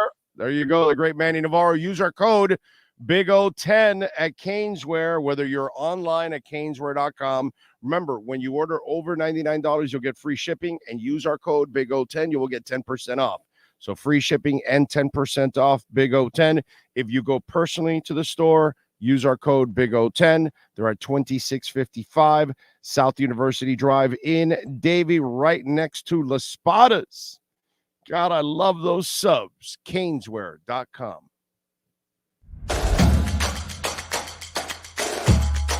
Welcome to Caneswear. New store, new items, same great experience. Family owned and operated since 2010, Caneswear has the latest merchandise from the Miami Hurricanes, Miami Dolphins, Florida Panthers, Inter Miami CF, and more. Come visit us at our store in Davie on University Drive, just south of 595, or online at caneswear.com. Caneswear, the spot Miami fans shop. That is it. That is true. That is a spot where Miami fans shop. There you go. And Cutter's Edge Pro. That's the spot where you go get yourself some, some actual fantastic looks for your home, for your HOA complex, your business, all that stuff. There you go. When you're looking for landscaping at just a high level, you go visit our friends at caneswear.com. And CuttersEdgePro.com. Tree trimming removals, landscape design, outdoor lighting, irrigation, synthetic turf. My dogs love the synthetic turf. I love the synthetic turf, actually, because it's so easy to maintain. You know how it is? I never have to cut the grass. God, cutting the grass sucks, dude. So it's a beautiful thing. Year 2, let's not panic. Too late, Frankie. Too late. When you lose to Georgia Tech, bro, Panic City is in. And that's I like Manny. I'm sorry. Definitely like Manny. We love Manny. But I'm a big Mario Cristobal supporter. Okay? I'm not talking about firing the guy or whatever, but doesn't matter what I say. I have to be objective here, and I can't defend anything that's gone on in the last year and a half. Mario has not done a good job. Sorry. I have to give him a lot of blame. I don't care what he inherited last year. He did a terrible job with what he inherited. He did not maximize that roster. And, I'll give you an example. You hire an offensive coordinator and you allow him to install the wrong offense right from the get-go. As a head coach, you got to know what's going on. And when he says, no, we're going to put this up, well, not yet. We'll eventually get there when we have the talent, but the quarterback you have is a spread guy. We need to have the elements of the spread. Oh, you don't want to do that? Well, then you're not hired. And that's where Mario screwed up. Philosophically, everything, the way he went about it. And he forgot more about coaching years ago than I'll ever know. But I do know this. You don't force players into schemes that they don't fit. And losing to Middle Tennessee State last year was unacceptable, no matter what talent you have. And then when you lost to the Georgia Tech now, it sounds really nice to not say, oh, don't panic and everything will be all right and all that. And I'm a Mario guy and I'm going to give him, into year 4. Next year will be the year where I will measure, okay, we're headed in the right direction, or he's headed to the hot seat in year 4. But I'm willing to give him time. But I have to say that if next year is a resemblance of anything that's gone on here in the first, 5 games, 6 games that they've played, I can't say that Mario Cristobal is doing a good job or deserves to keep the job. So that's the honesty of it. And I like Mario, and I want him to stay. I don't want them to change. I don't want them to go get another stinking coach. I want Mario Cristobal to stay here for 30 years. I want him to get old here. I want to be able to say, hey, you remember when Mario was young? Look at him now, dude. He's got gray hair and all that, and got a little bit of a belly and all that, because he still looks stout, He still looks like he's ready to kick your ass, I want him to succeed because he's a Miami guy. He cares. It's like the Moss family. Like they screwed up. God, they made so many ridiculous mistakes early on, right? And again, I'll be objective about it. But I kept telling people, don't worry about it. They'll win. They'll win. They care too much. They care too much. And they'll figure it out. And eventually they'll figure it out. I think Mario will figure it out too. Because these kind of people, they're from here. They want to succeed. The Mickey Harrisons of the world, they want to succeed. They live here.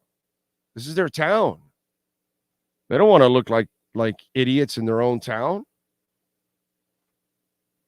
People like that, they live here. They make their entire family, their culture is entrenched in this community.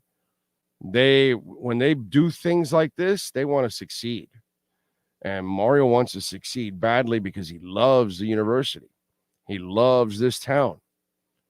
But there's no defense, unfortunately, of what's gone on. I like him, but I cannot defend It's been bad, really bad. I didn't expect it to be this bad, to be quite honest. I expected his blue-collar ways to actually be a positive for a team that doesn't have a lot of talent, but is going to learn toughness and fundamentals to kind of be the foundation. And wow, the fundamentals are right out the door. There's so many mistakes that they make, including the coaches, that this is why there is some panic right now. And Mario's kind of created that, unfortunately. So give him some time. Big O Show, Club 11 pregame and postgame at Club 11 for the Chiefs game at 9:30 a.m. There we go. Let's go. Let's go. Club 11 would be fun. Wouldn't complain doing a little Club 11. Let's see. Morning, Big O. Looks like Chris Greer should have drafted Justin Herbert over Tua. Right? Laughing emojis. You guys are a trip, man. You guys are a trip. By the way, Welton Rayom is a proud sponsor of our program. We love talking about Jeff and Dan. In fact, I think Dan's going to be on the show on Thursday. We're going to have him on Thursday because we're going to explain the new insurance rules. Okay? And you got to know about these new insurance rules because it kind of changes what you do and how you handle and who you hire, overall. But Welton Rayom, 954-966-4646. Bankruptcy, homeowner property damage, condo damage, criminal defense, business owner claims, commercial litigation, personal injury. They do so much, man. And here's the thing. The consultation is free. So we have listeners that call practically every day now because something happened to them a week ago, a month ago, 6 months ago, 2 years ago, and they want to know if the statute of limitations are up. Or something just recently happened and you're not sure if you have a case. The consultation is completely free. So you pick up the phone, ask for Jeff Welt, 954-966-4646. Take a couple minutes, explain your situation. Jeff will take a couple minutes to explain whether you have a case or not. Okay? Dade, Broward, Palm Beach counties, doesn't matter where you live, Monroe, Collier County, come on down. Go visit our friends there, 954-966-4646. They are in Hollywood. Welt and Rayom. Big O, when's the next Dolphins watch party? 2 weeks from now. The Patriots at Walk-Ons. Okay? So next week after Philly play the Patriots, we're at Walk-Ons. So come on out and join us at Walk-Ons in Kendall. It's going to be a lot of fun. Let's see what else. Outside of recruiting, what are Mario's strengths as a head coach? He's got a lot of them. What he's not known for is the one thing that it's kind of unanswered, a great X's and O's coach. He's got everything else, bro. Character, he can recruit his ass off. He's a tough-minded individual. He's a good leader for kids. Because he is a good human. He's a great human being. You know what I mean? So he is a good influence as a person, as a father figure around kids. I mean, Mario Cristobal he's a man's man. I've got nothing but admiration for Mario. Now, it's the one ingredient that nobody ever calls Mario Cristobal a great coach. They call him a great man. They call him a great recruiter. They call him a hard worker. He'll outwork you, all that. He'll wake up at 4 a.m. He'll drink a gallon of Cuban coffee. He'll go to sleep at 1 a.m., wake up again at 4. He'll recruit. He'll outwork you. He'll out-hustle you. He'll do all those things. Nobody, absolutely nobody ever says Mario Cristobal will outcoach you. That's what he has to do. He has to prove, like Eric Spoelstra does all the time, that he can outcoach. Eric doesn't even have to prove that anymore. Jim Larinaga doesn't have to prove that anymore. Some guys already have proven it. Mike McDaniel he has his moments But then the opponents have their moments and he doesn't counter. So he's not there yet. So Troy, forget about his traits. He does have lots of them and good ones that you need. But the most important one is X's and O's. And that's the one he doesn't have. Custodian of the program, terrific. Recruiting, terrific. Father figure, terrific. Toughness, terrific. There's a crap ton of stuff that Mario does at an exceptional level. X's and O's is not one of them. Not yet, at least. He hasn't been looked at that way. He's always looked at, oh, that guy's a great recruiter. That guy works hard. It's never, oh, that guy's smart as hell. That guy will outcoach your ass. Nobody ever says that about Mario Cristobal. It's up to Mario. Miami Dolphins for life. If the Miami Dolphins won Sunday night football games, I think they're going to lose the rest of the season if they win on Sunday night. Okay? Not sure how you made that determination, but knock yourselves out. I've been following you from the day one when you started at 560. Lord bless you with your own station. You're a very nice person. You are a nice person, Big O. Your parents raised you very well. Thank you, sir. That is very nice of you. Very nice. Thank you, thank you, thank you. But I don't think they're going to lose the rest of the season if they beat Philadelphia. That's like, no. Herbert has all the tools. He doesn't have the it factor. He was the same guy at Oregon. That was the difference between him and Tua. It's like, to me, Big D, I love to compare Herbert to Trevor Lawrence. That's it. Same dudes. Big, athletic, big arms. But when you watch Trevor Lawrence play, he plays with his entire heart and soul in the game. He'll run and take a hit if he has to. He'll hold on to the ball like a monster. He will play with this desire. You know, when I watch Justin, I'm watching Jeff George. I'm watching Jim Everett. I'm watching Drew Bledsoe. Just watching a guy, yeah, he has gifts. There's no doubt. But I just don't sense the urgency. I don't sense the fire, the desire to be great. Just don't see it. You know what I mean? And Trevor Lawrence, he wants to be a mother effer.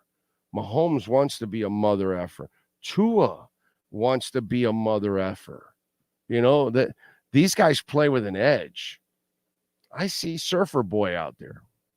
That's why, I never argue with anybody about his gifts. I argue with everybody about his heart. That's what I argue about with him. I just don't see that fire, bro. That's all. When I look at Trevor Lawrence, I see that ingredient that I think the other guy's missing. That's all. And that's why I call Justin Herbert a athletic Jeff George. So for those of you that are old enough, you know what I'm talking about. Safedine is ready to go with our BaptistHealth.net/ortho Miami Dolphins report. Let's get the latest from the Aqua and Orange with our Baptist Health of South Florida Miami Dolphins report with USA Today insider Safed Dean. From orthopedics, sports medicine, cardiovascular, and even cancer. Get the world-class healthcare your family deserves at BaptistHealth.net. Here's Safed Dean. All right. By the way, Stephen Harris sends in a question, Safed. I want to address it really quickly. He says, Big O question. The Eagles haven't beaten good teams this season and got exposed to another bad team with a good defense. Do you consider them frauds just like the Dolphins? Stephen Harris, were the Dolphins in the Super Bowl last year? Thank you very much for playing the game. Appreciate you. Okay. The Dolphins, as again, Stephen, you watch the show a lot. Okay. All right. I've covered this team for 30 years. 33, actually. In the last 25, they've been good many times. Good with Jay Ajayi, good with Ricky Williams, good with Zach and Jason, good with the Wildcat, good with what was it? What am I missing? Lamar Smith. Okay, those were the moments you've had in the last 25 years. Were you great? No, you were never great. That's the key, my brother, because they never crossed that threshold.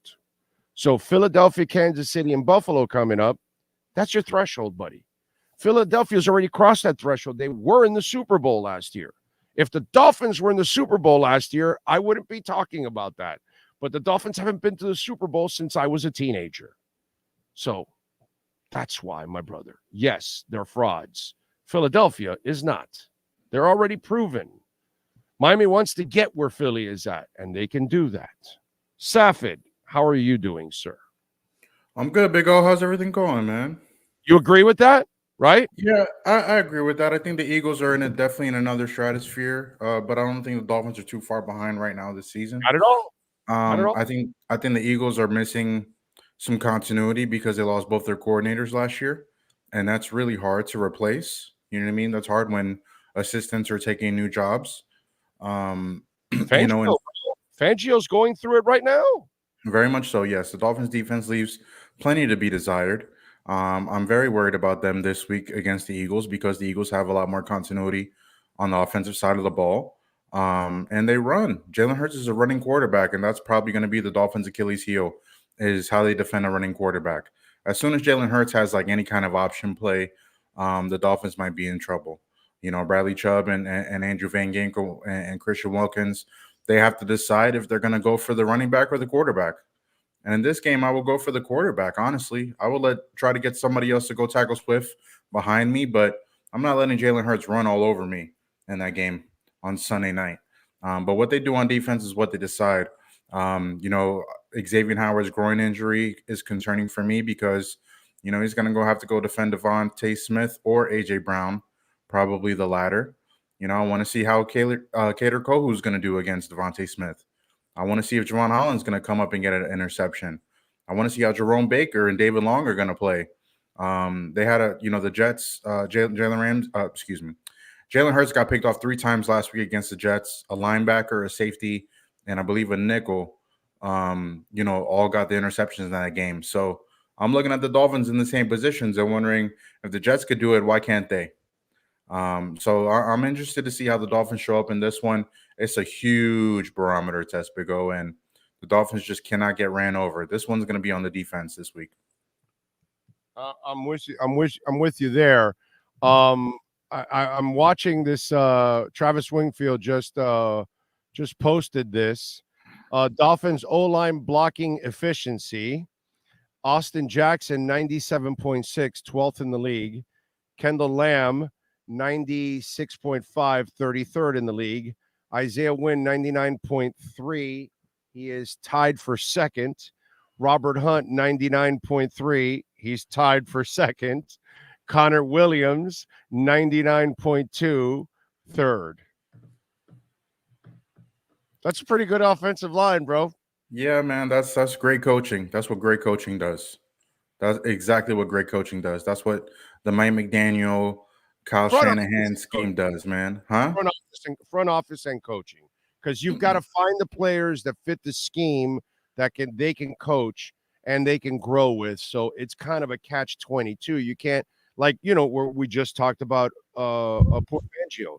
He comes in and, okay, well, Agba doesn't fit my scheme, and Brandon Jones probably doesn't fit my scheme, and maybe even Christian Wilkins doesn't fit my scheme. And so I've got to work around some of this stuff. Yeah, but the Dolphins did a lot more work.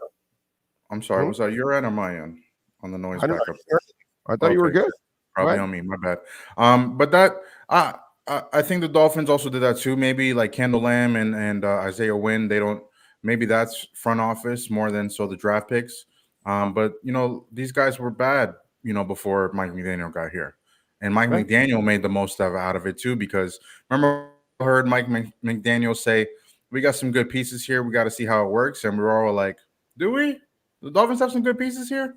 It was a natural question to have after those guys did pretty poorly under Brian Flores and and all those offensive coordinators they had. But the tide has turned, man. The O-line looks great. The offense looks amazing.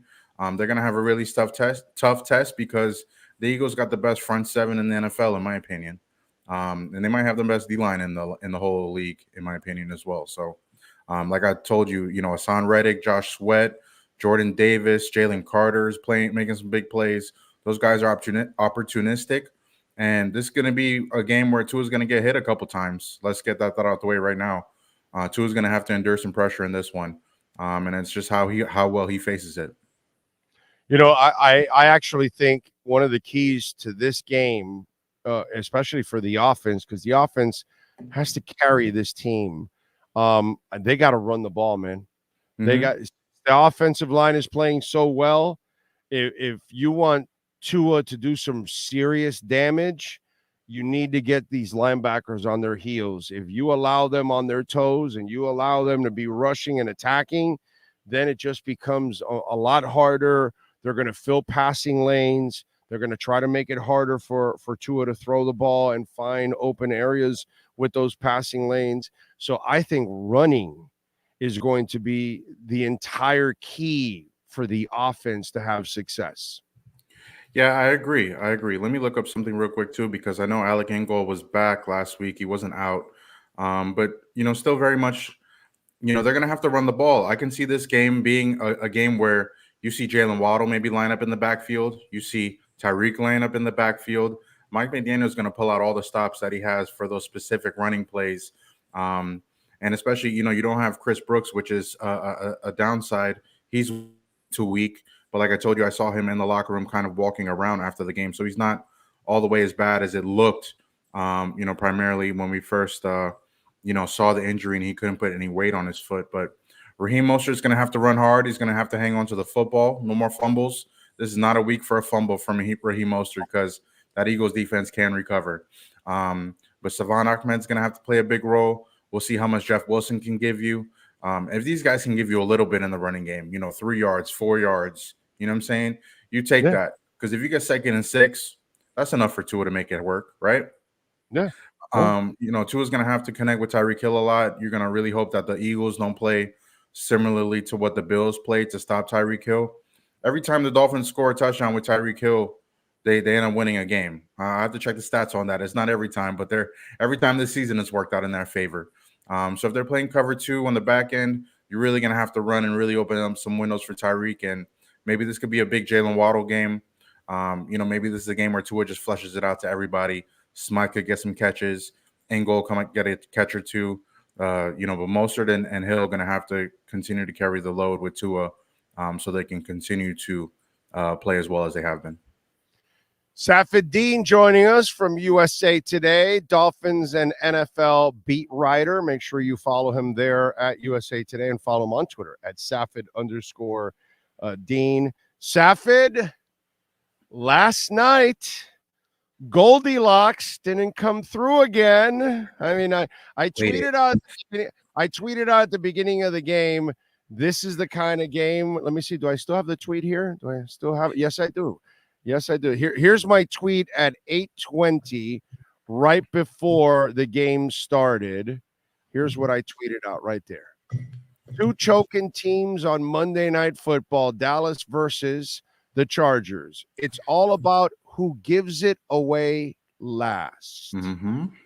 Look up my tweet from last night too after the game, because that's how I was laughing after I watched it.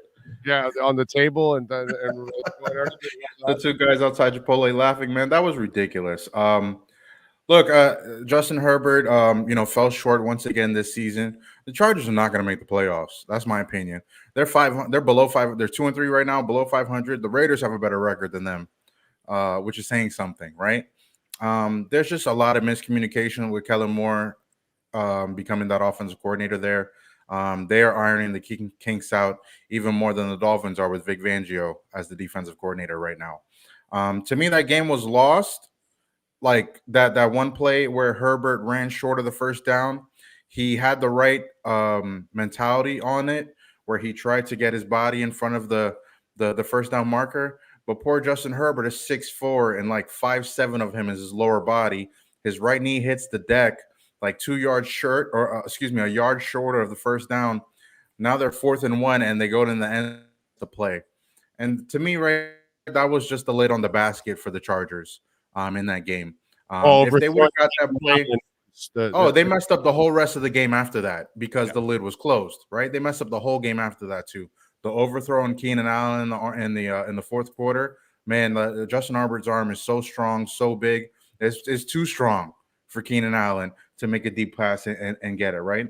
And they had nothing going for them offensively. The poor special teams had to bail them out for them to get that touchdown to Everett to make that a game even closer. But if the Chargers played as well as they should have played, they should have been up, at least 21-10 going into the fourth quarter. And they just didn't. There was even a miscommunication with Eckler. Like, Eckler's trying to tell Justin Herbert where he should be on the field, like Herbert isn't the quarterback. The Chargers were really bad last week. They got to play the Chiefs this week too. That's not happening. To me, the Chargers are out the playoff mix altogether. And Justin Herbert, we got the jury's still out on him, man. He's got to step it up. What my problem, like I explained this at the beginning of the show, that my problem has always been with Justin Herbert, that I just don't see that mother effer back there. I don't see. I see a surfer boy. Mm-hmm. I see a guy I see a Drew Bledsoe. I see a Jim Everett. I see a Jeff George. Guys that are athletic, guys that have an arm and all that. But like when I watch Trevor Lawrence, it's the same type of guy. But watch how Trevor Lawrence is wired, and watch how this guy's wired. And that's how I want you to play. I want you to play the way Trevor Lawrence plays. Trevor Lawrence plays with this fire and this desire at all times. And I love that about him. And that's why I think he's the kind of guy that has that it factor. Whereas I know Justin has the God-given factor. I know the Lord blessed his ass with elite talent. I get that, dude. But that doesn't make you a great quarterback. Mm-hmm. You need to have that heart, that determination, that drive, that fire. I just see an oh well, and then he's just going out to the next play and this and that. And then you watch Trevor Lawrence, and he's running the show like, the world's on fire. And he played at Clemson too. That to me is what's missing. Tua's a mother effer out there. So was Drew Brees, by the way. These guys played with intensity. And whether it's Marino, whether it's Mahomes, or just watch it, I just don't see that in Herbert. I've never seen it in him from the Ducks till now. And that's, to me, what's missing in him, that it factor. Everybody looks at the talent. They don't look at that heart, bro, that drive. Would you add Tyler Van Dyke in that same situation? I think Tyler Van Dyke lacks talent. I think he's not good enough. I think he'll get drafted, and I think he might be a backup in the league or something, but I don't think his gifts are where he can be a good quarterback in the NFL. I think Tyler Van Dyke, his max is maybe a decent backup. Maybe. So I only brought up Tyler Van Dyke because him and Justin Herbert have the same connection with Mario Cristobal. So I think Tyler Van Dyke is going to do a lot better in the NFL, honestly. But that's a conversation. That's a conversation for another day. Because I brought up, that was the same denominator right there as Cristobal in that one, right? Yes. Justin Herbert, I can see where you're coming from in your argument. To me, from some people I've spoken to about Herbert, I think his competitive gene is something that some of us maybe overlooked in the whole process. A story I heard about Justin Herbert is, freshman, sophomore, junior year at Oregon, he's organizing like these little basketball games and a little bit of a basketball league with some of his teammates. I spoke to Javon Holland a little bit of this and some other people who were at Oregon at that time. This is after he was taken by the Chargers. And they said that guy's competitive gene is just out, through the roof. He's out there dunking on people in like a regular pickup game. Like, he has a little savage to him is what I've heard. And to me, I understand where you're coming from because it hasn't showed at this point this season for sure. Maybe it showed a little bit in the past, but I've never seen it. For me, Herbert, football field, I've never seen it. For me, Herbert's for me this season, Herbert just has a disconnect with the coordinator.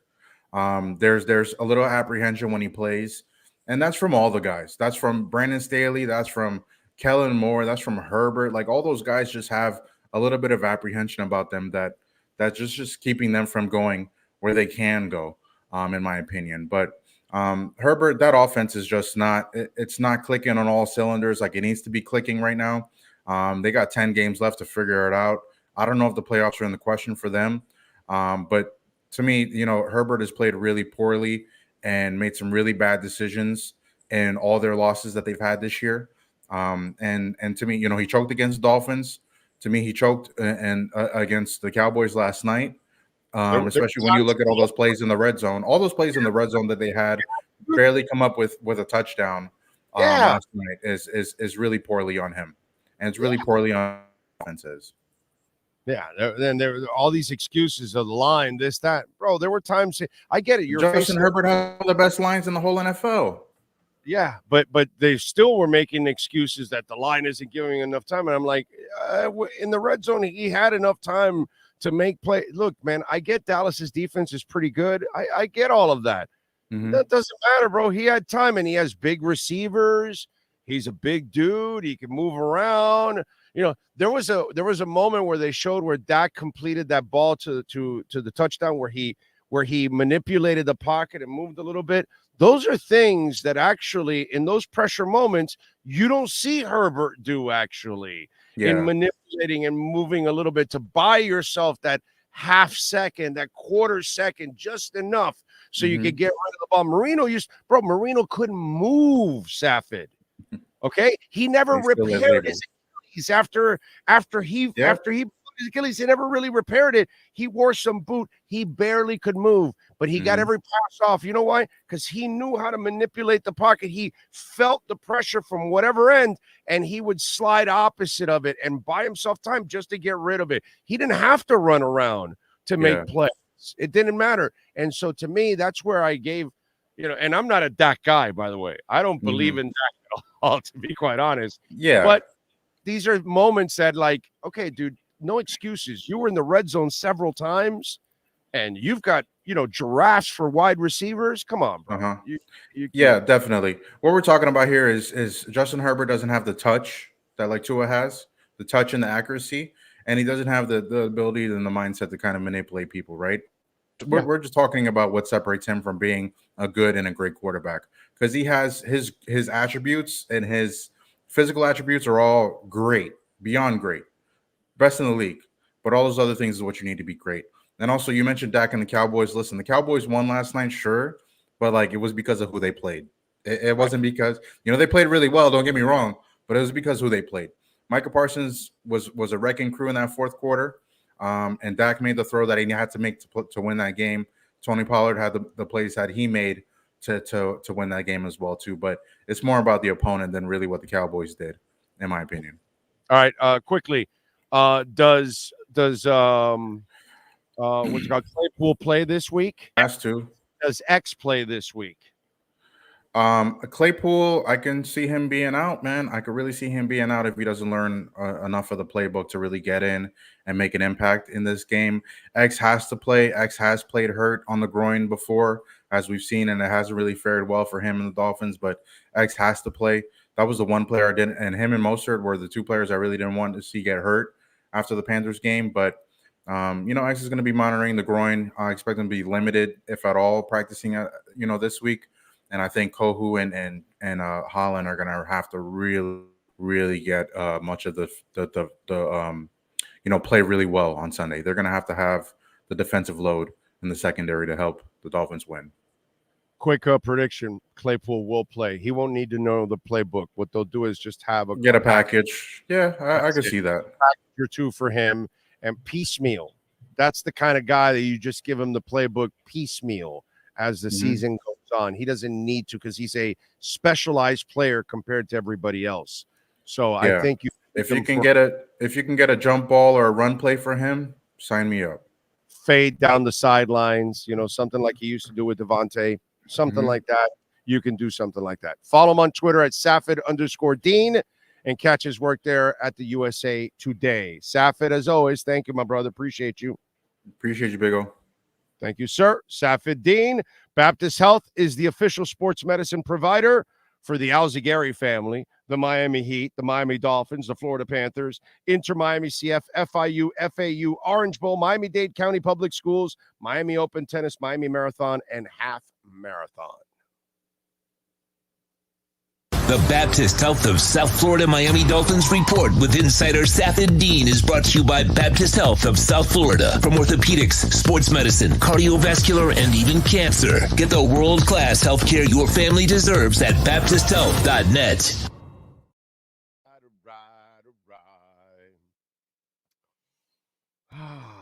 So Antonio Brown was arrested. Can I say something? It's a little cruel on my part, but I have to be brutally honest about it. He needs a nice, long jail sentence. Like, a half a year or something, because he's not necessarily a flat-out dangerous criminal. But he is a scumbag in many different ways.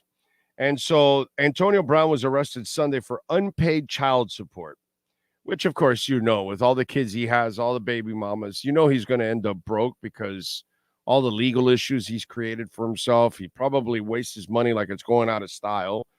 So the Broward County Sheriff's Department told Sports Illustrated's, what's the name of the gentleman?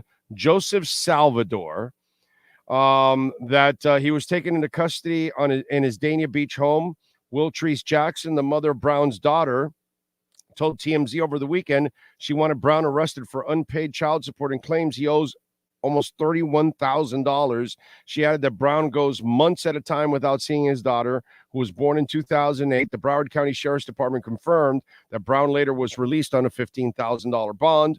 The warrant was filed by Miami-Dade Police Department and what appeared to be the final straw in a drawn-out storyline in April. A judge ruled that Brown had missed child support payments, but there is no movement on the case until Sunday's arrest. Jackson said Brown was making a mockery out of the judge, out of everything, because he feels like he's untouchable. And that's the problem with this idiot, that he feels he's untouchable and he can hit a truck driver and he can throw furniture off a 14th floor story building and lands close to an 11-year-old kid and allegedly sexually assault women. It goes on and on and on and on and on. He doesn't pay people. He ruined an entire Arena League team. He threatened his players and coaches with a gun. It never ends with Antonio Brown. And really, and I don't know if it'll help, but he does need some serious jail time. He does. He just needs it. Maybe that will, what was that thing that we used to have when we were young? Scared Straight. Okay, they don't do that with kids anymore, but when we were kids, they would show you this movie about jail, and to kind of scare you straight.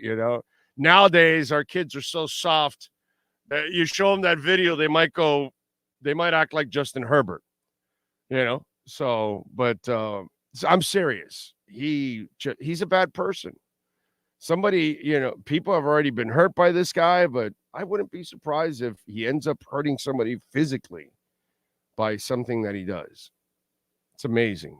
Really is amazing. Anyway, what else do we have here on the chat board? Chargers are a playoff team with Tua. Yeah. Hey, man, like I said, a couple years ago, and people laughed at me.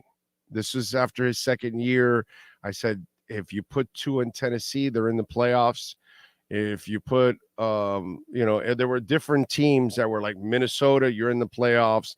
Like some of the teams that were already playoff teams, but their quarterbacks are kind of falling short or whatever, Tua would have gotten those teams into the playoffs. I said that. And anybody that listens to the show, you know what I'm talking about. I would say that all the time. And I sounded like a nutbag at that moment because at that moment, 95% of the media is killing Tua, maybe 99. Fans are all over Tua and they want Herbert instead and they made a mistake and Tua's this and Tua's that. And I'm the idiot going, yeah, dude, I'll put Tua here and I'll put Tua there. And those teams are in the playoffs right now. And people were looking at me like, well, what are you talking about, bro? You're watching him here with the Dolphins? So, yeah, I'm with you. You put Tua with the Chargers, they're a playoff team. They're not 2-3. They're 3-2 or 4-1. That's what they are with Tua.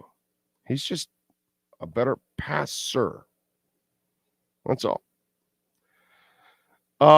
It's mental toughness, says Eddie Lepp. It's scalable skill. It ranges among people. Some people shrink under pressure. The lights are on and they lose focus. Others get laser focus in those situations. Exactly. You are correct, Eddie. That's what I am talking about right there. You and I have an understanding. Take away Waddle and Tyreek and see how far Tua takes you. Mahomes won with Tyreek and without Tyreek. He has a tight end, sir. You forgot that he has Travis Kelce, the best tight end in football. That's actually their number one wide receiver. But, hey, you can go ahead and he had an entire offensive line. What did Mahomes do 3 years ago when he had no offensive line? Thanks for playing. Appreciate it. Love schooling fools. I am a scared straight graduate. There you go, Tim Poor. You know what I'm talking about. Big O, I saw glaringly the limitations and difference of Herbert's game as compared to Tua. Accuracy, anticipatory skills, ball placement. But don't worry, he's not 6'5", so Tua sucks. He can't throw it out of the stadium, so Tua sucks. He can't run like a deer, so Tua sucks. And Herbert, he's in the Hall of Fame. By the way, do those people that still say, remember we had people that called Herbert elite? In fact, I think we may have somebody on tomorrow. Yeah, I think one of our guys used to call Herbert elite. Yeah, maybe now that we got Joe Shad on the Tua bandwagon, because, Joe Shad was not on the Tua bandwagon. He was not a Tua believer. He was a Tua disbeliever. Okay? I give Cam and Marcel credit. They were kind of like, they didn't do the disbelief stuff. They kind of were like the wait and see stuff. And that's fair. But Joe did not give Tua, he thought Tua wasn't the guy. But I remember I used to go crazy with Joe when he would talk about elite quarterbacks and he would put Herbert in there. So we need to follow up with Joe Shad now. Now that he is on the Tua bandwagon and he's constantly praising Tua, we got to find out if he still has Justin Herbert in the elite category. That'll be interesting. I don't know if you guys remember that. That one tight end is not just one tight end, sir. That's a receiver. So I don't know. If you want to call him just a tight end, then you're an idiot. Big O, Tua has a rubber arm, plays far too much golf, and doesn't know the playbook. LOL. And he can't run a powerful offense.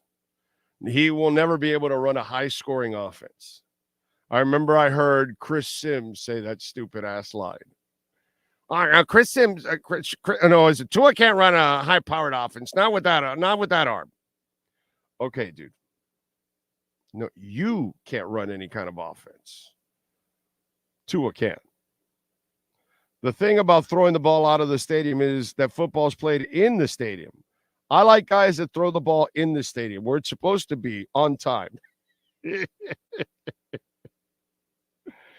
I'm all right as long as Tua's not trying to throw 60-yarders. Well, if you throw it with anticipation, then you're all right. Buffalo beat the brakes off the Dolphins. Stop the BS. They did. I'm the first guy to say it. That's where they got to graduate. Joe Shad, Alan Poupard, Joe Rose, and several others on 560 gave Tua the benefit of the doubt, yet they all had excuses for Herbert. Oh, never gave Tua the benefit of the doubt. Oh, yeah.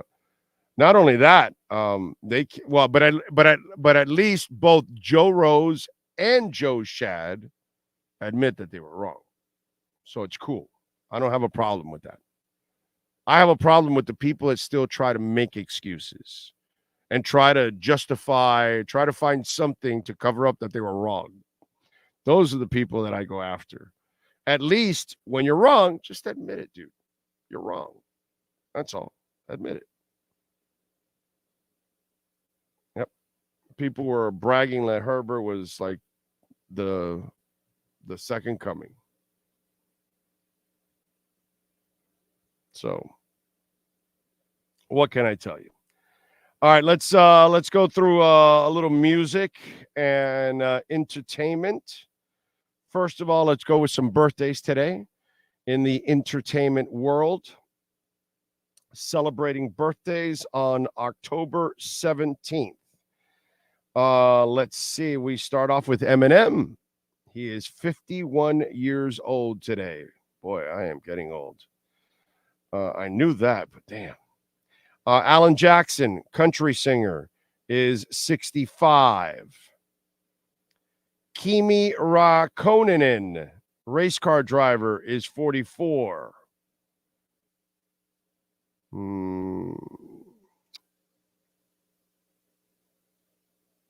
Mae Jemison, astronaut. I don't know her as an astronaut, but I don't know all the astronauts and their names. So it says astronaut. I got to give her love there, bro, no matter who it is. She is 67. Wycliffe Jean is 54. Let's see. Rita Hayworth, by the way, was born on this date in 1918, died in 1987. Charles Oliveira, MMA fighter, is 34 years old. Let's see.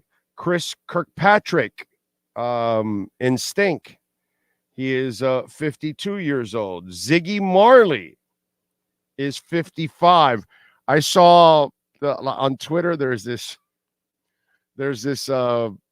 feed that I follow. It's called Albinism, right? And Albinisms, they put out albums and facts about music and all that. And I love following it, right? But they have one today that, Ziggy Marley's birthday. And then it says, check out his collection, and I'm like, I've never heard anybody, hey, have you heard this Ziggy Marley song or that? We all say that about Bob Marley. We all say that about Peter Tosh, maybe, Revolution. I don't know. But Ziggy Marley is like, check out his legacy. What's his legacy? That he's in the Marley family? I mean, come on, bro. He's kind of living off the name. His music isn't like Bob, like Peter. Come on, dude. Check out his legacy. Anyway, the late Norm Macdonald was born on this date in 59. We lost him in 2021. Check out his musical legacy. That is funny. Ziggy Marley's just a throw-in reggae guy. That's it. Let's go with a little music history. On this date in 1989, Billy Joel released the album Stormfront, which featured hit singles We Didn't Start the Fire and I Go to Extremes. And boy, I can't stand that song. As I've told you many times, I love Billy Joel. I love going to Billy Joel concerts. When he plays We Didn't Start the Fire, I go right for the bathroom and my concert shirt. Nobody's there to get a concert shirt. I can buy my concert shirt with no problem. I can go to the bathroom, come back, and I'm done. And that song is done.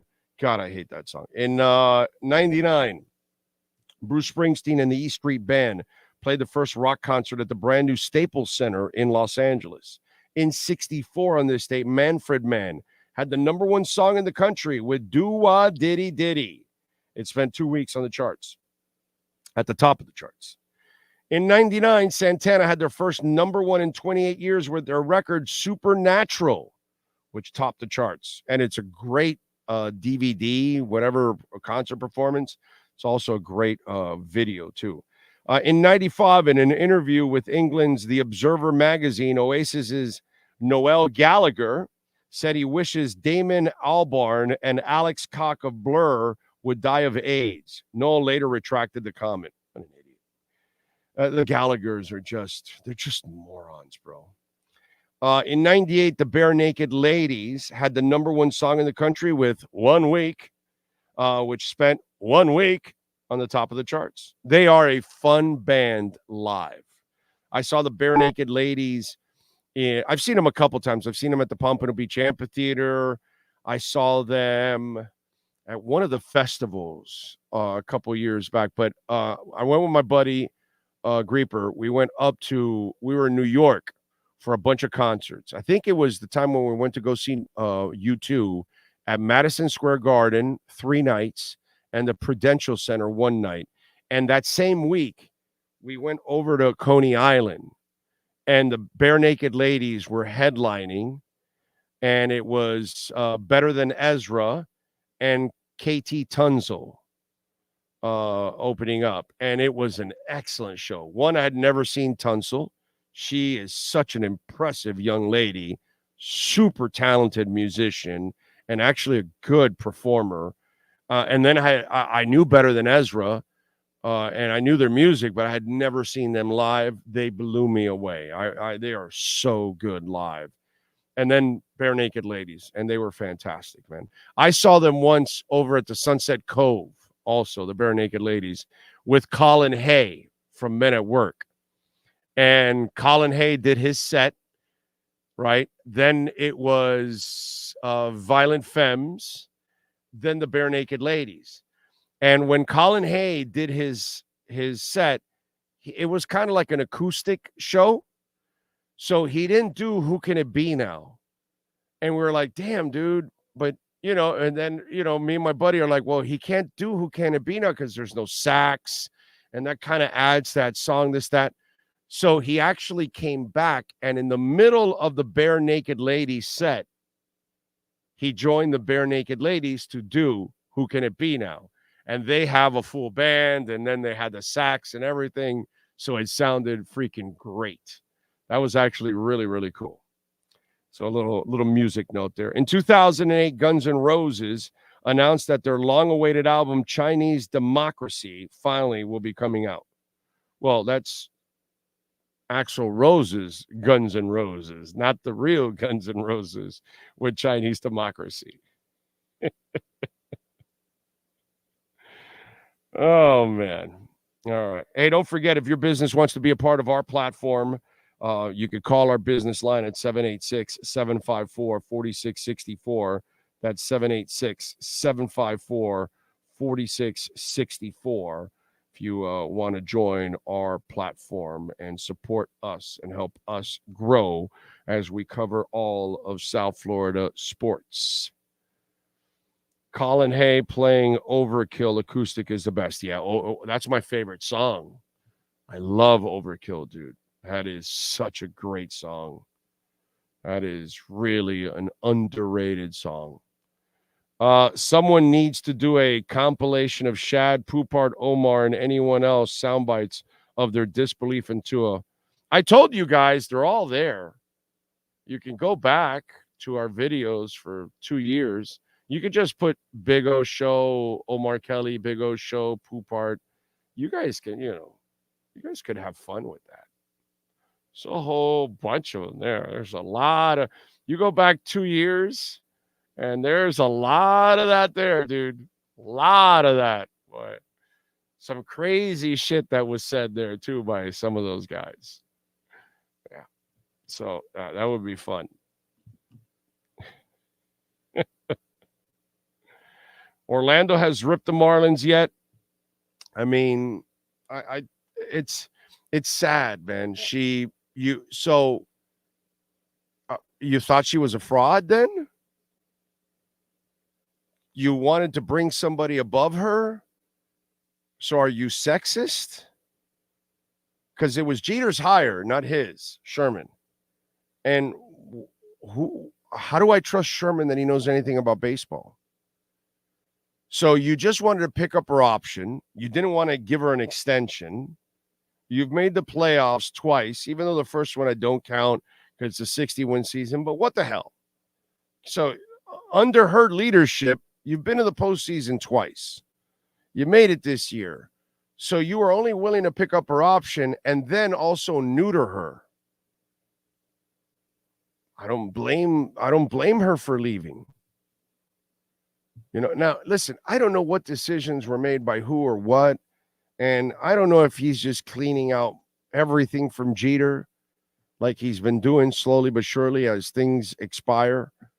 But I don't see a commitment, and Jeter leaves, and you kind of felt like, okay, then Jeter wanted to spend some money, and you guys didn't want to, and so then now you look at this situation.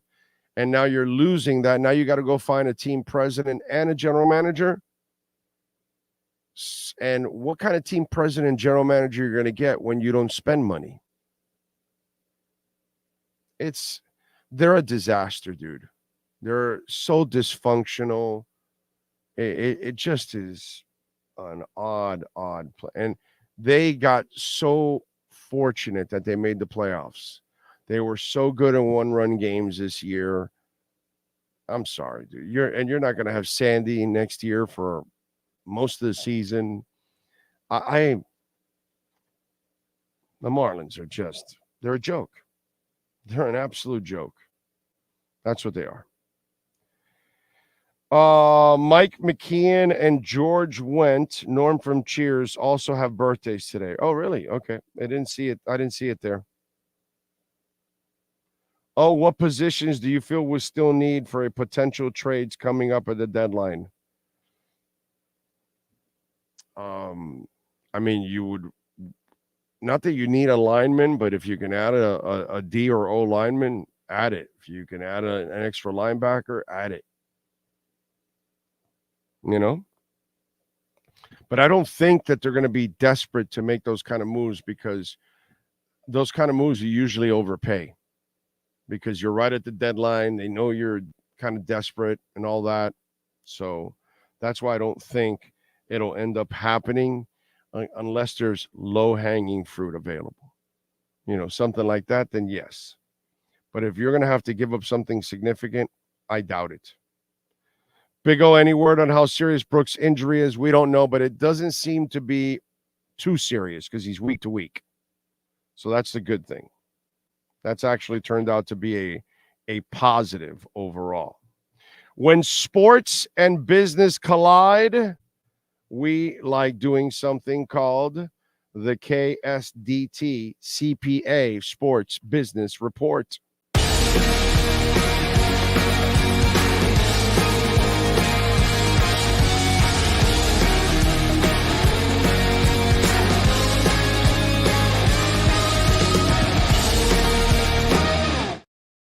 All right. Here we go. And, wow, did I not get this?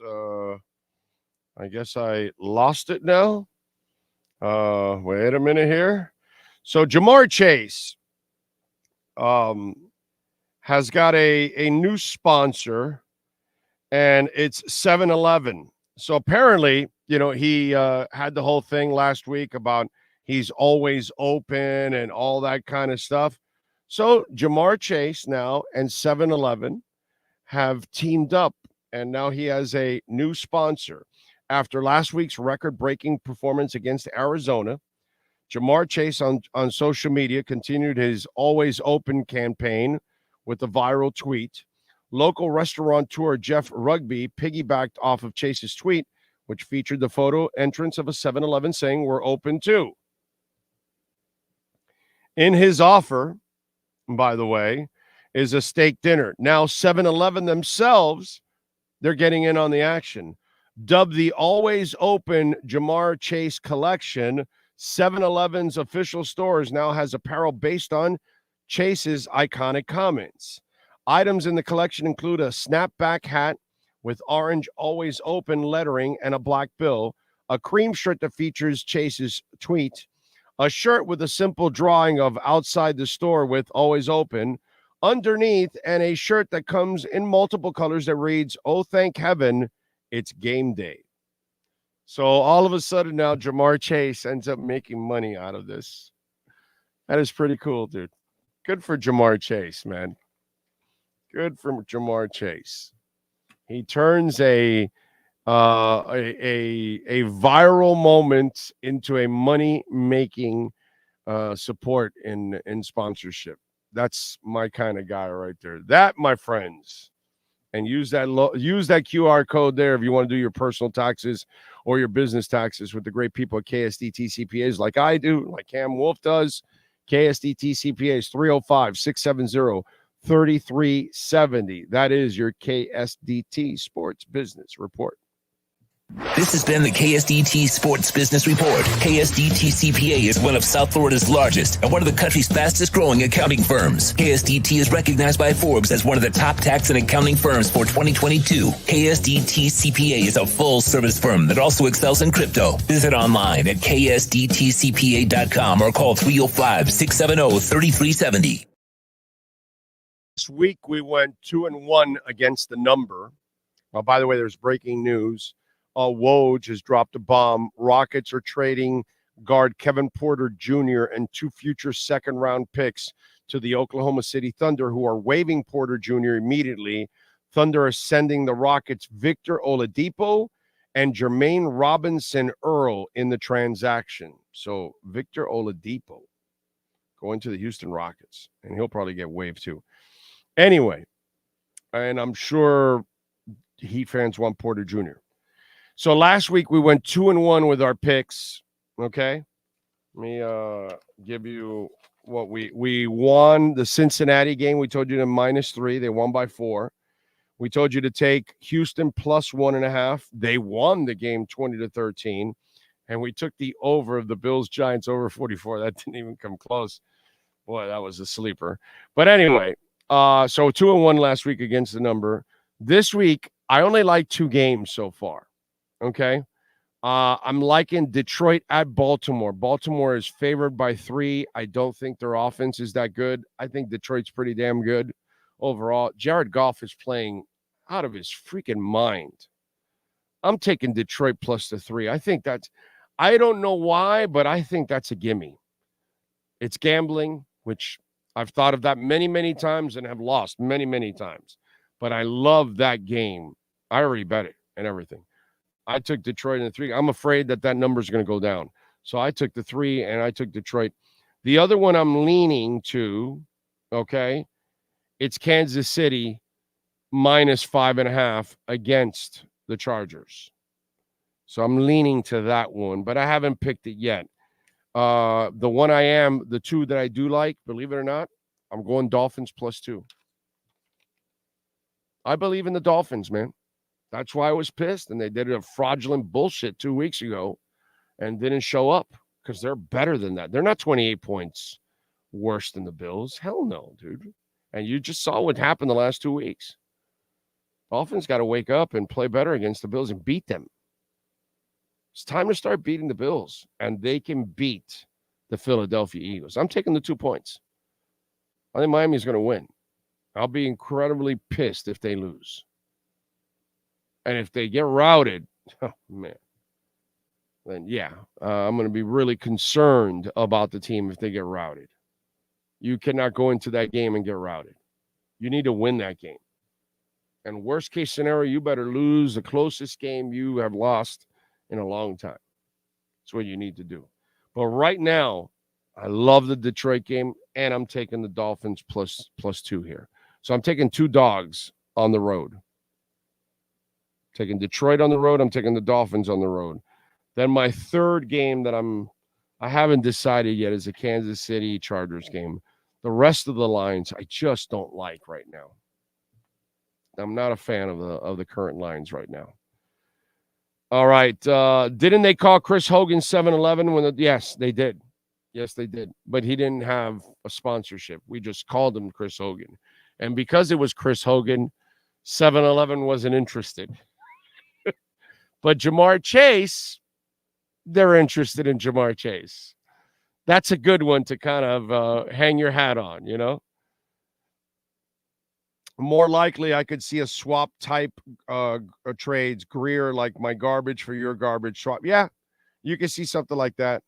Damn, Oladipo is getting recycled around. Yeah. Yeah. Just a moving salary is what it is. I think we can beat them, the Philly says True Fin fan. Even with all the injuries, if we lose a close fought game, I won't be mad, though. I don't see us beating the Chiefs by a touchdown. I think they can beat them. I think they can. I think this team is good, man. I'm steadfast on this.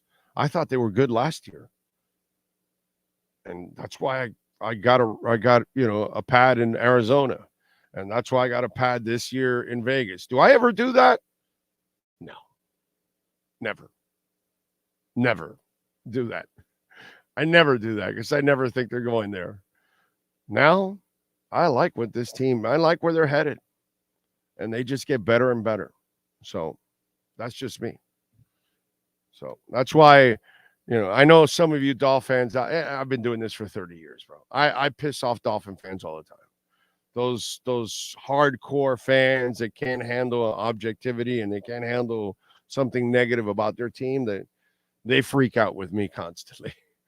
And I know some of them were freaking out with me 2 weeks ago. Oh, my God, he's giving up on the team. No, I'm not, dude.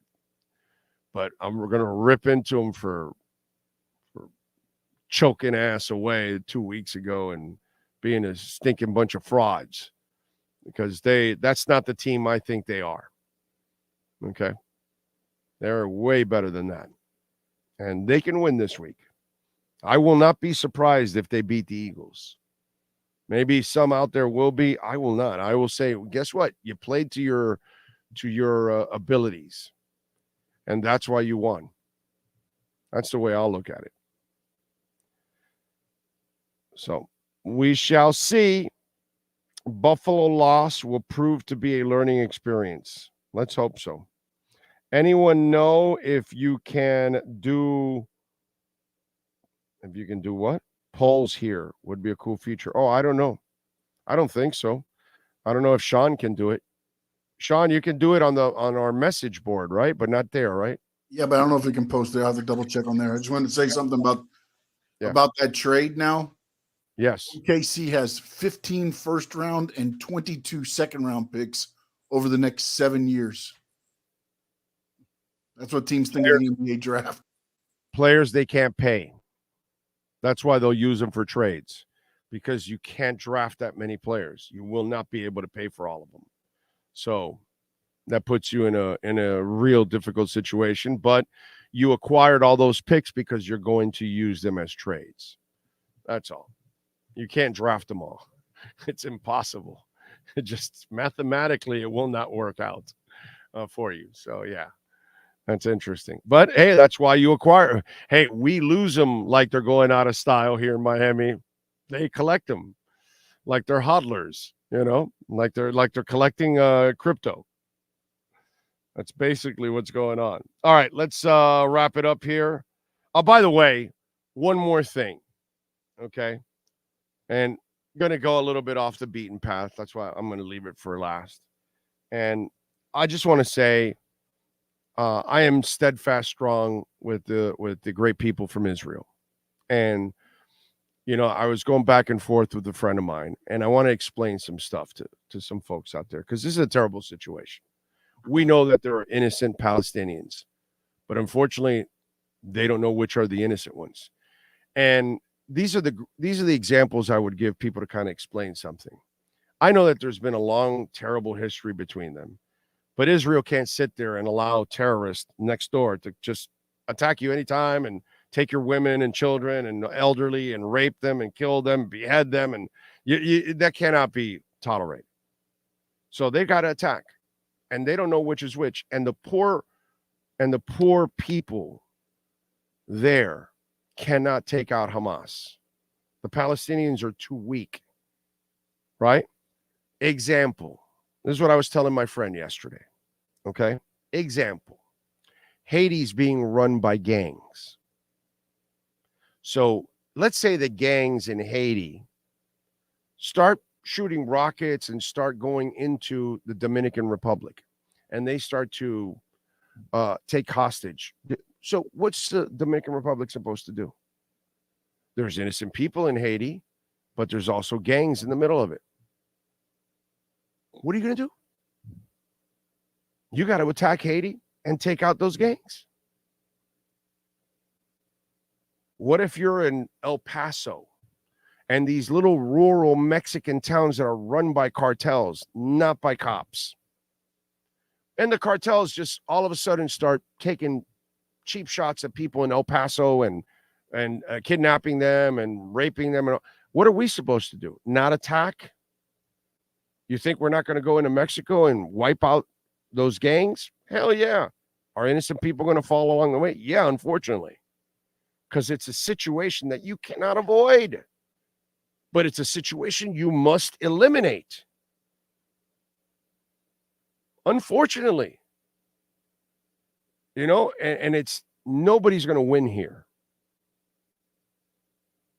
Palestinians aren't going to win. Israelis already losing. Hamas is the only one that wins out of all of this because they terrorize the Palestinians.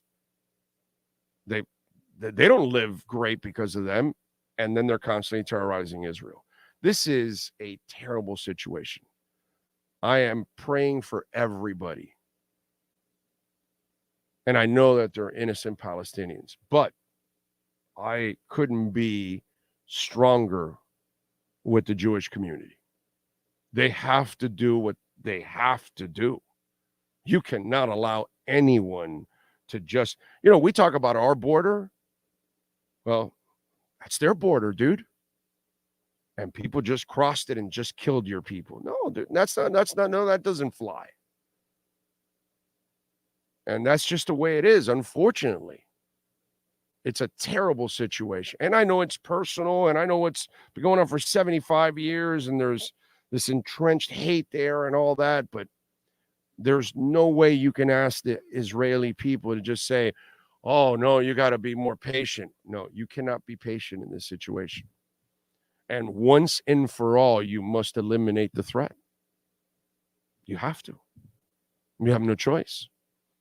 And we would do the same thing in El Paso, and the Dominicans would do the same thing if it would happen to them.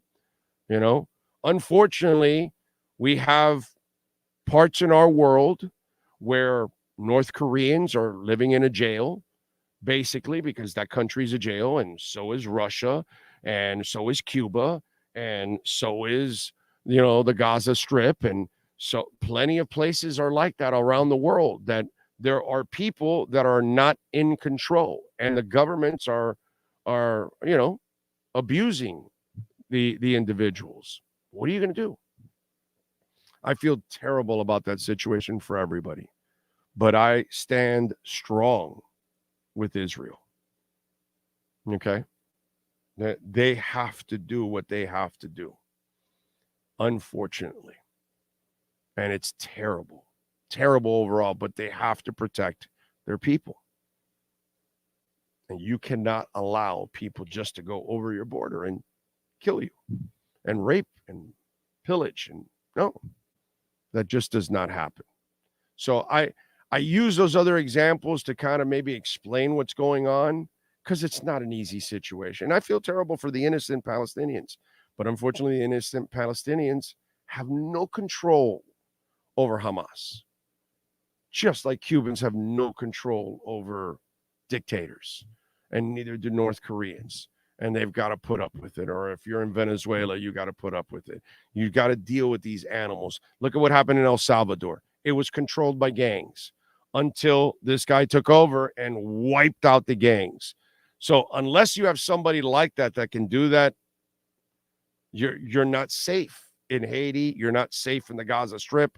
You're not safe in, lots of parts of the world, because unfortunately you have these kind of disgusting human beings in charge. It's sad, man. Yeah. True Fin Fan says he stands with Israel. Cunha says no fairness in war. Sadly, that's why no to war. Yeah, nobody wants war. Nobody. Iran and Hamas win. You are Green Line. You are correct, and we can't allow them to win. You got it. You got to eliminate these kind of people. Unfortunately, it's terrible, terrible, terrible, terrible, terrible. I feel horrible for everybody, but I stand with the Israelis 1,000%. Okay? They have to do what they have, and they need to end this once and for all. Like, over. You got to live in peace. You got to live safe. Your people are never going to be safe as long as those animals are there. And eventually the Palestinians will have a much better place. The sacrifices are going to be just ungodly, just terrible. And prayers to everybody. But you must eliminate Hamas. Living with that is unacceptable. So, sorry, folks. I just, we're a talk show, man. We have a lot of Dolphin insight. We break more stories than everybody else. But this is always going to be a little bit different of a talk show. And we're going to talk entertainment and music and life and love and sometimes politics and sometimes stuff that gets personal. And I'm sorry, but, I'm at 57. I can't, there are Heat-centric type sites and there's Dolphin-centrics, and that's all they do, and that's fine, and that's great for them. But where I'm at in my life, I have a lot of interests, and so I'm going to share my opinion and my views on it. And so that's where this show is always going to be a little different, and it's going to touch different parts of your mind and your soul and your heart. And it's just not going to be all about sports. I'd love for it to only be about sports, but at this point in my life, I can't. It's just not in me anymore. You know what I mean? I love to talk sports, but I also like to talk about other things going on and love to hear your opinions. I love to share mine. And so I appreciate you all listening to it, but it's just terrible. And I wish, health and safety for everybody, but war is ugly. War is ugly, and terrorism is the ugliest act out there, and we've got to eliminate it. So we've got to stand behind Israel to make sure that they eliminate, just like the Ukrainians. It's funny hearing Putin complain about what's going on in the Gaza Strip, like, yo, you're a tyrant and a monster killing people too. And so, we can't allow these kind of people to ever win. We can't allow evil to win, ever. Not evil Putin, not evil Hamas. We cannot allow those kind of people to win. So it's the way it is. I smashed the like button for Israel and Big O, of course. Thank you, Tony. I appreciate that, especially for our Israeli friends. They need our support. Real world stories need to be discussed. Yeah, but you know how it is. Some people are just saying, I just want my sports. I don't want to hear anything about anything going on in the world or politics or Democrats or Republicans, how bad they are. I don't want to hear about that. Whatever, bro. I'm sorry, but I got to share my peace of mind there, and hopefully it helps you all out there. Leon Fresco with a late super chat. Big O, have you noticed that Deshaun Hand is always one of our top 5 defenders? Maybe he should play more. You're also right on Israel. Well, thank you, sir. I appreciate that. I think what's going on with Deshaun Hand, I think it's playtime. So you got to kind of I think he's up. Can you look up his age? I think they're managing it. That's why I don't think you can overdo it with him. I want to say he's early 30s. I want to say, please look it up for me, because he's a veteran. But I want to say early 30s, and maybe that's why they're pacing him and not to overdo it, so they have him for the whole season. How old is he? 27. Oh, wow. He's younger than I thought. On hand, right? Yeah, Deshaun Hand, yeah. Dude, I thought he was older. I thought he was in his early 30s. Oh, then I'm wrong. Then I don't know. Because they can play him more if he's 27. He's young. So, no, my bad. I'm wrong. I thought he was older. Maybe that's why they were pacing him. But he has played well. He's been a good pickup. That I have noticed. I'm with you there. Again, Chris Greer and company, you know. Brian Radke, agree 100%. No doubt says this is the Big O Show. Learn the history of the Jewish people and know they should not be there. I get that, but, you know, terrorism should not be there either. So you can't live with terrorism, dude.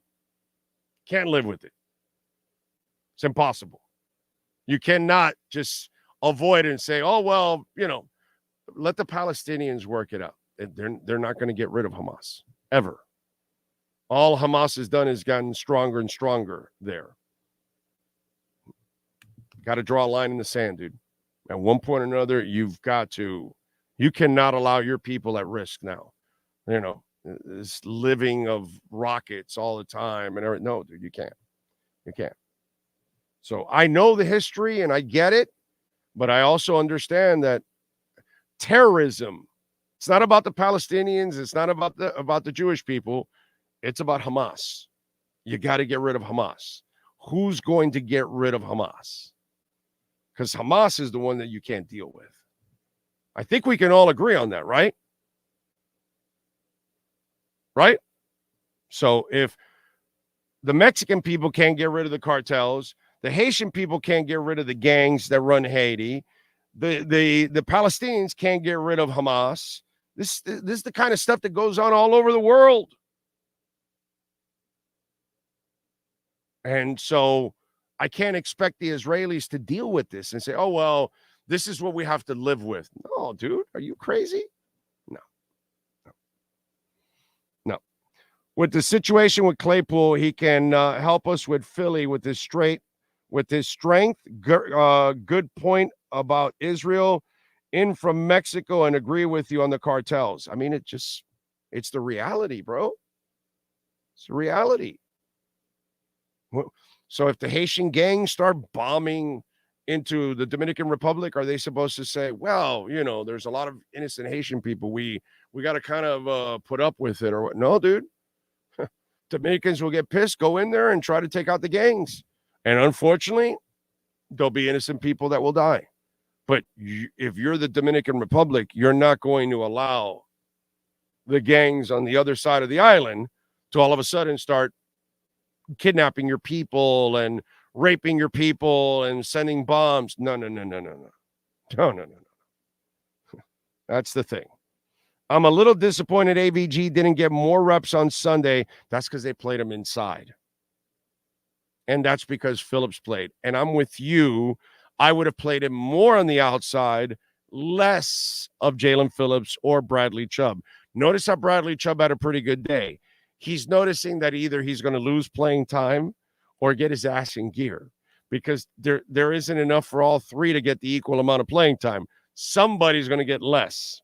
So it's kind of because they played AVG in the middle. I'm so stoked for this Sunday. We better show up. If they pull the same BS they did against the Bills, we'll all be pissed. You know what's the best part? Those butthurt Dolphin fans. You know, the really hardcore, they can't handle a bad word about their team. The ones that got mad at me because I was pissed of that performance. It's not going to happen. I think the Dolphins are going to win this Sunday night. I really do. I really believe it. But just in case they do lose, those people then come over to my side and go, oh, okay, now I see what he's talking about. Yeah. It's usually how it happens. You know, the hardcore hate it when they hired Joe Philbin. And right from the get-go, I said, that's a failure of a hire. He'll never do anything. Oh, you're not giving him a chance. They hired Tannenbaum. That's a failure of a hire.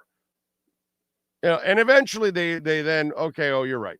You know, that's kind of the way it goes. So, you know, same thing with the Ndamukong Suh. They signed Ndamukong Suh. I was the only media member probably in town that said, stupid signing. Not going to do anything for this team. You're paying another quarterback. That's stupid. You're already giving Tannehill quarterback money. Now you're giving Sue quarterback money. Stupid. And they got butthurt, and then eventually, some of them, not all, some of them come back, and they're like, okay, now I get you. Now I understand. You care as much as I do. You're as much a fan as I am, but you'll tell me honestly what's really wrong with our team, even if I don't want to hear it. That's how they learn eventually. All right. We thank, let's see, Anthony Chang, Safedine, Manny Navarro. Cameron Wolf will join us tomorrow. We pushed it back to tomorrow. He got a little complicated this morning. So we'll have Cameron Wolf tomorrow. And that'll be cool because we'll get him fresh out of the locker rooms and stuff like that. So if anything develops, we'll get something from him there. Appreciate all of you out there. As always, don't forget, if your business wants to be a part of our business and support us and be a sponsor, 786-754-4664. That's 786-754-4664. Where you at? There you are. On behalf of Sean Stanley, we will see you tomorrow morning, same time, same place, same bat channel.